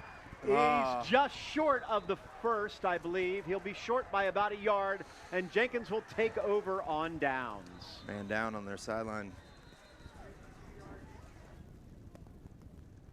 We'll see who's down over there. This is as close. Smith with a great job to even get this much out of it. It's great. What was that, one-handed catch?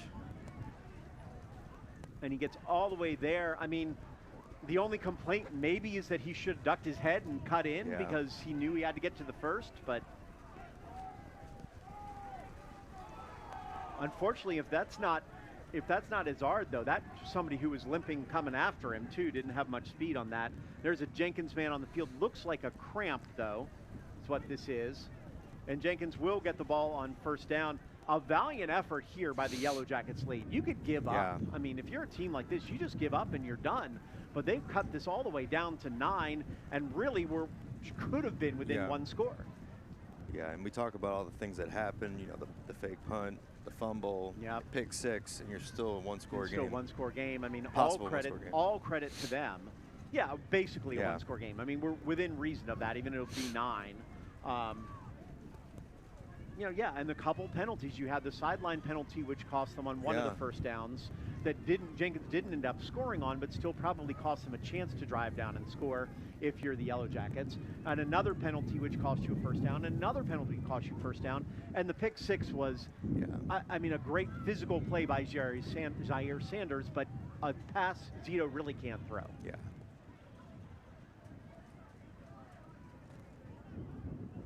So everybody gets off the sidelines. This does look like a cramp, definitely. They were pushing up that toe.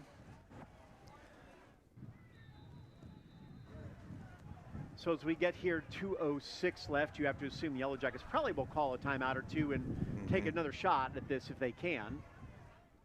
See if Holloway goes right up the middle again. Yep, that's exactly the play. This time, though, they got it. Nope. Well, I spoke too soon.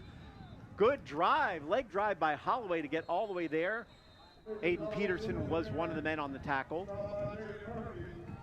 You can see, looked like he had it, just nice job. Tough run. Also Jaden Murphy, the running back slash defender on that one. So let's start with Southeast Bulloch. You're gonna move now to 4-4. You're gonna be 3-2 in the region, put you in 3rd place. You still have games left that matter. What did you learn from this game if you're Southeast Bulloch?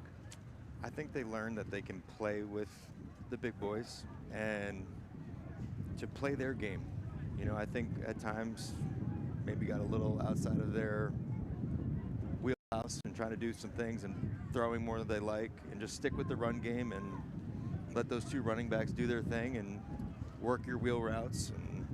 Because I brought up to you pregame, I said, will he have to throw more than those 10 times to win this game? And I don't necessarily know if he would have had to. If they had kept running the ball, they may have been able to get down there. Yeah, I think if they just stick with what they do and they play their game, and I think they came in feeling like Jenkins was a better team. There's a run by Scott. Scott looking to get a first down, which may nearly ice it. He's very close. Depending on where the spot is, it'll be right on the edge.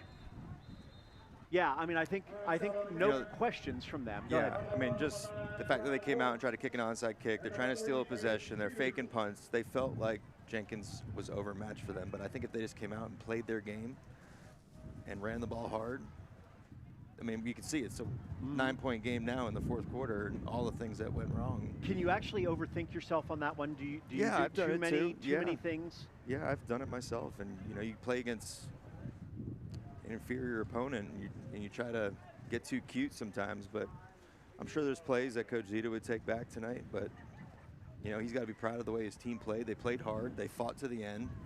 I mean, and made this interesting. You look at it and you go, I kicked 3 onside kicks. I had a fake punt. I did everything I could. I went for it on 4th down 4 or 5 times when I was finished. I gave my team as much of a chance to win as humanly possible out here. And the team has got to feel that, you know, that they have confidence. Their coach has confidence in them to make those plays. And they will be dangerous. This is a system that you're not going to see every day. And you have a week to prepare, but a week's not enough. It's like an option attack that Georgia Southern used to run.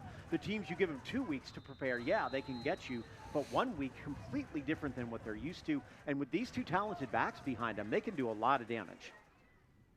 There's Holloway. It's going to hand off to Scott again. Scott's going to bounce it to the outside. He'll get down to about the 27-yard line. And Southeast Bulloch will use their final timeout.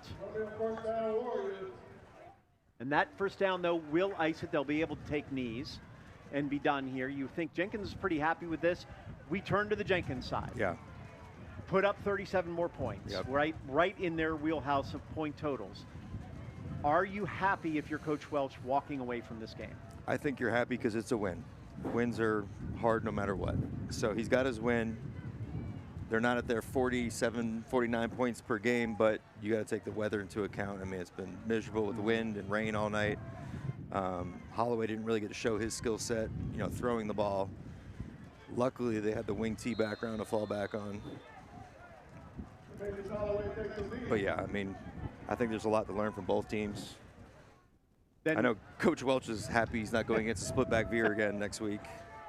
Then the other question would be, this Jenkins team now 6-1, first in the division, most likely will win this region. Yes. At least they'll be tied for the region, you have to assume, even with the 3 games, barring a surprise. Yep. How good is this Jenkins team as we tick down the clock, and how far can they go? I think they're pretty good. And obviously, I mean, you don't want to play games in the rain and stuff, but I think on a perfect night when they can throw and they can get in their wing tee stuff and they can run around on defense and they can play against a spread team, not a split back veer, I mean, they just got to stay healthy. They got to make sure John's healthy. Number 2, make sure he's good to go, which, you know, he got to run at the end of the game, so he should be fine. So it looks good. If they walked away healthy, that's good. And they're going to walk away with another win and a 6-1 record. 6 wins in a row for the Jenkins Warriors. They are in the lead in the region. They appear to have at least a share that's coming their way. And boy, another big game for the Warriors and a big win for them. We're going to wrap this all up with our performance of the game, our play of the game, and much more, including talking to coaches about what happened here. John Mooring will break it all down for us with us in just a moment on the Friday Night Blitz Game of the Week.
Welcome back. Now, more Friday Night Blitz Game of the Week. Here's the O.C. Welch Ford Lincoln postgame show. Well, the Jenkins Warriors threw down the Tomahawk in another big home win for them. 37-28 over Southeast Bulloch, a game team that stuck with him the whole time. We got to go find out how it was for him. We're going to go throw it down to Hank, who's got Coach Welch. Coach Welch, your team battled through the elements tonight. They get a big win over Southeast Bulloch. First off, congratulations on the win. How do you feel about the team's performance tonight? Good game. Southeast has a real good team. We played hard. Late turnovers and missed tackles and stuff, sort of got them back in it. But we're just happy to get past this one and move on to the next one. And your team, after falling behind 14-9, 28 unanswered points up on the board. What was the adjustment that you guys made? Well, we just had to stop them on defense and play our football game. We adjusted well, and we started making some plays on defense. And once we got the offense and we started rolling, started scoring, and defense made a couple of big plays, scoring on one. And it just got us back ahead, and once we got ahead, we just started playing football like we usually play. Well, Coach, we'll get you out of here in just a second, but you talk about 15 games with your team all of the time, and now you're in firm control of this region. How much closer are you to 15 games? Every game, championship game. So we got to keep playing. Long County's going to come in next week. They're going to be a grinding team as well. But we just got to get ready and keep executing it on offense, playing good defense, and making plays. And kicking game was off tonight because of the wind, but we ain't going to use that as an excuse. We got to hit extra points. Well, Coach, we're losing the umbrella here, but stay dry the rest of the night. Congratulations on the win. Thank you.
back.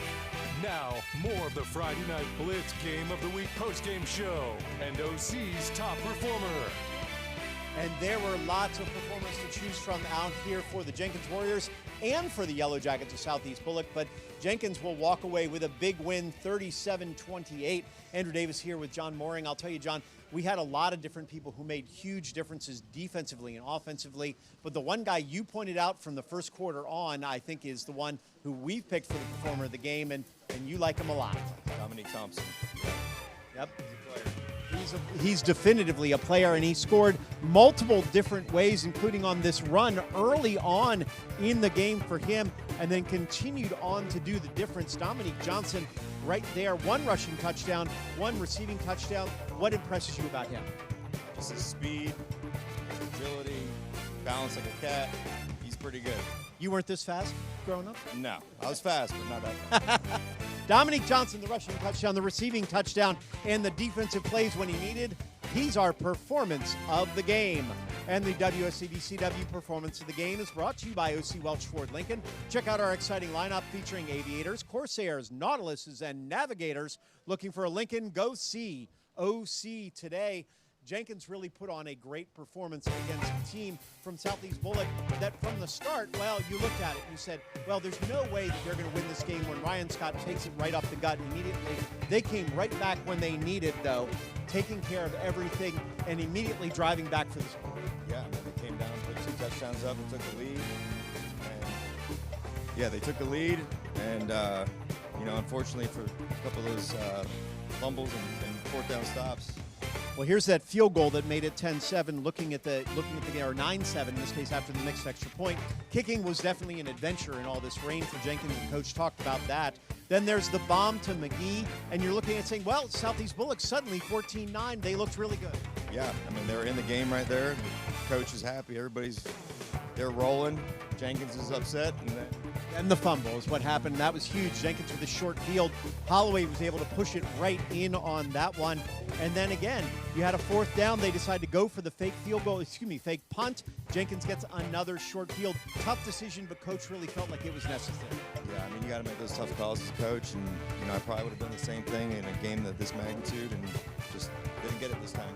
Amari Wright takes that in for the score. Suddenly, Jenkins up big on this one, but Bulloch would not give up. Their defense really troublesome right there. Zaire Sanders with up. That's some ups right there to get that high. Huge pick and score, and you thought Bulloch is probably out of this one, but they were far from done.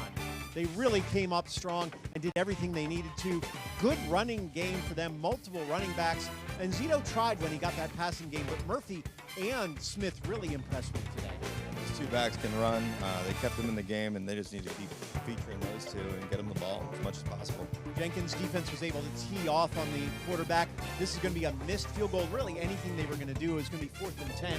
Tough one for anybody to go ahead and make that happen. But Bulloch there couldn't do it, and Jenkins, again, with the ball, with the ability, and Holloway with the perfect pass. That was a great throw and catch right there. Yeah, our guy, Dom Johnson, yeah. You're in the Dom Johnson feed. He's in there. Murphy's going to drive this in. He said, okay, good, nice touchdown. Glad they were able to do it until the onside kick came, and then watch the perfect bounce and the perfect catch. And the Yellow Jackets right back here with the ball and the ability to score, and they did exactly that. You love a good wheel route. Yeah, good wheel route, great onside kick. Well timed here, and then we got Smith on the touchdown. Good team never gives up from the beginning, do they? So you wouldn't let them do that, and Smith wouldn't do it. They only went for 1, not 2. We'll talk about that for a while, but instead, Jenkins' defense was able to come through a couple sacks, and then this play by Smith came within a yard of making this into a game. Yeah, Smith's a player. He made plays all night. Just a little bit short tonight. But happy for Jenkins, who really played a great game in the rain, considering the conditions. Lost 2 players that they were counting on here. Big win for them. Next week, we're headed to the Low Country. Hilton Head Seahawks taking on May River. This one is for the region title, most likely. Hilton Head in the lead. May River also undefeated in that region. We're excited to be back at May River and back in the LC for this one. Coach, you're always welcome to the LC, too. You're welcome everywhere we go. So I call you Coach, I call you Star. It's all the one of those things. Hilton Head, May River, we're hoping for better weather next week. So for Andrew Davis, John Mooring's next to me. John, thank you so much for coming up and doing this. We appreciate it. We're going to invite you back to do it again. So I'm good. we'll be undercover, I promise that. 37-29, Jenkins puts themselves in ready for the region. Andrew Davis, John Mooring, we'll see you next week from the LC.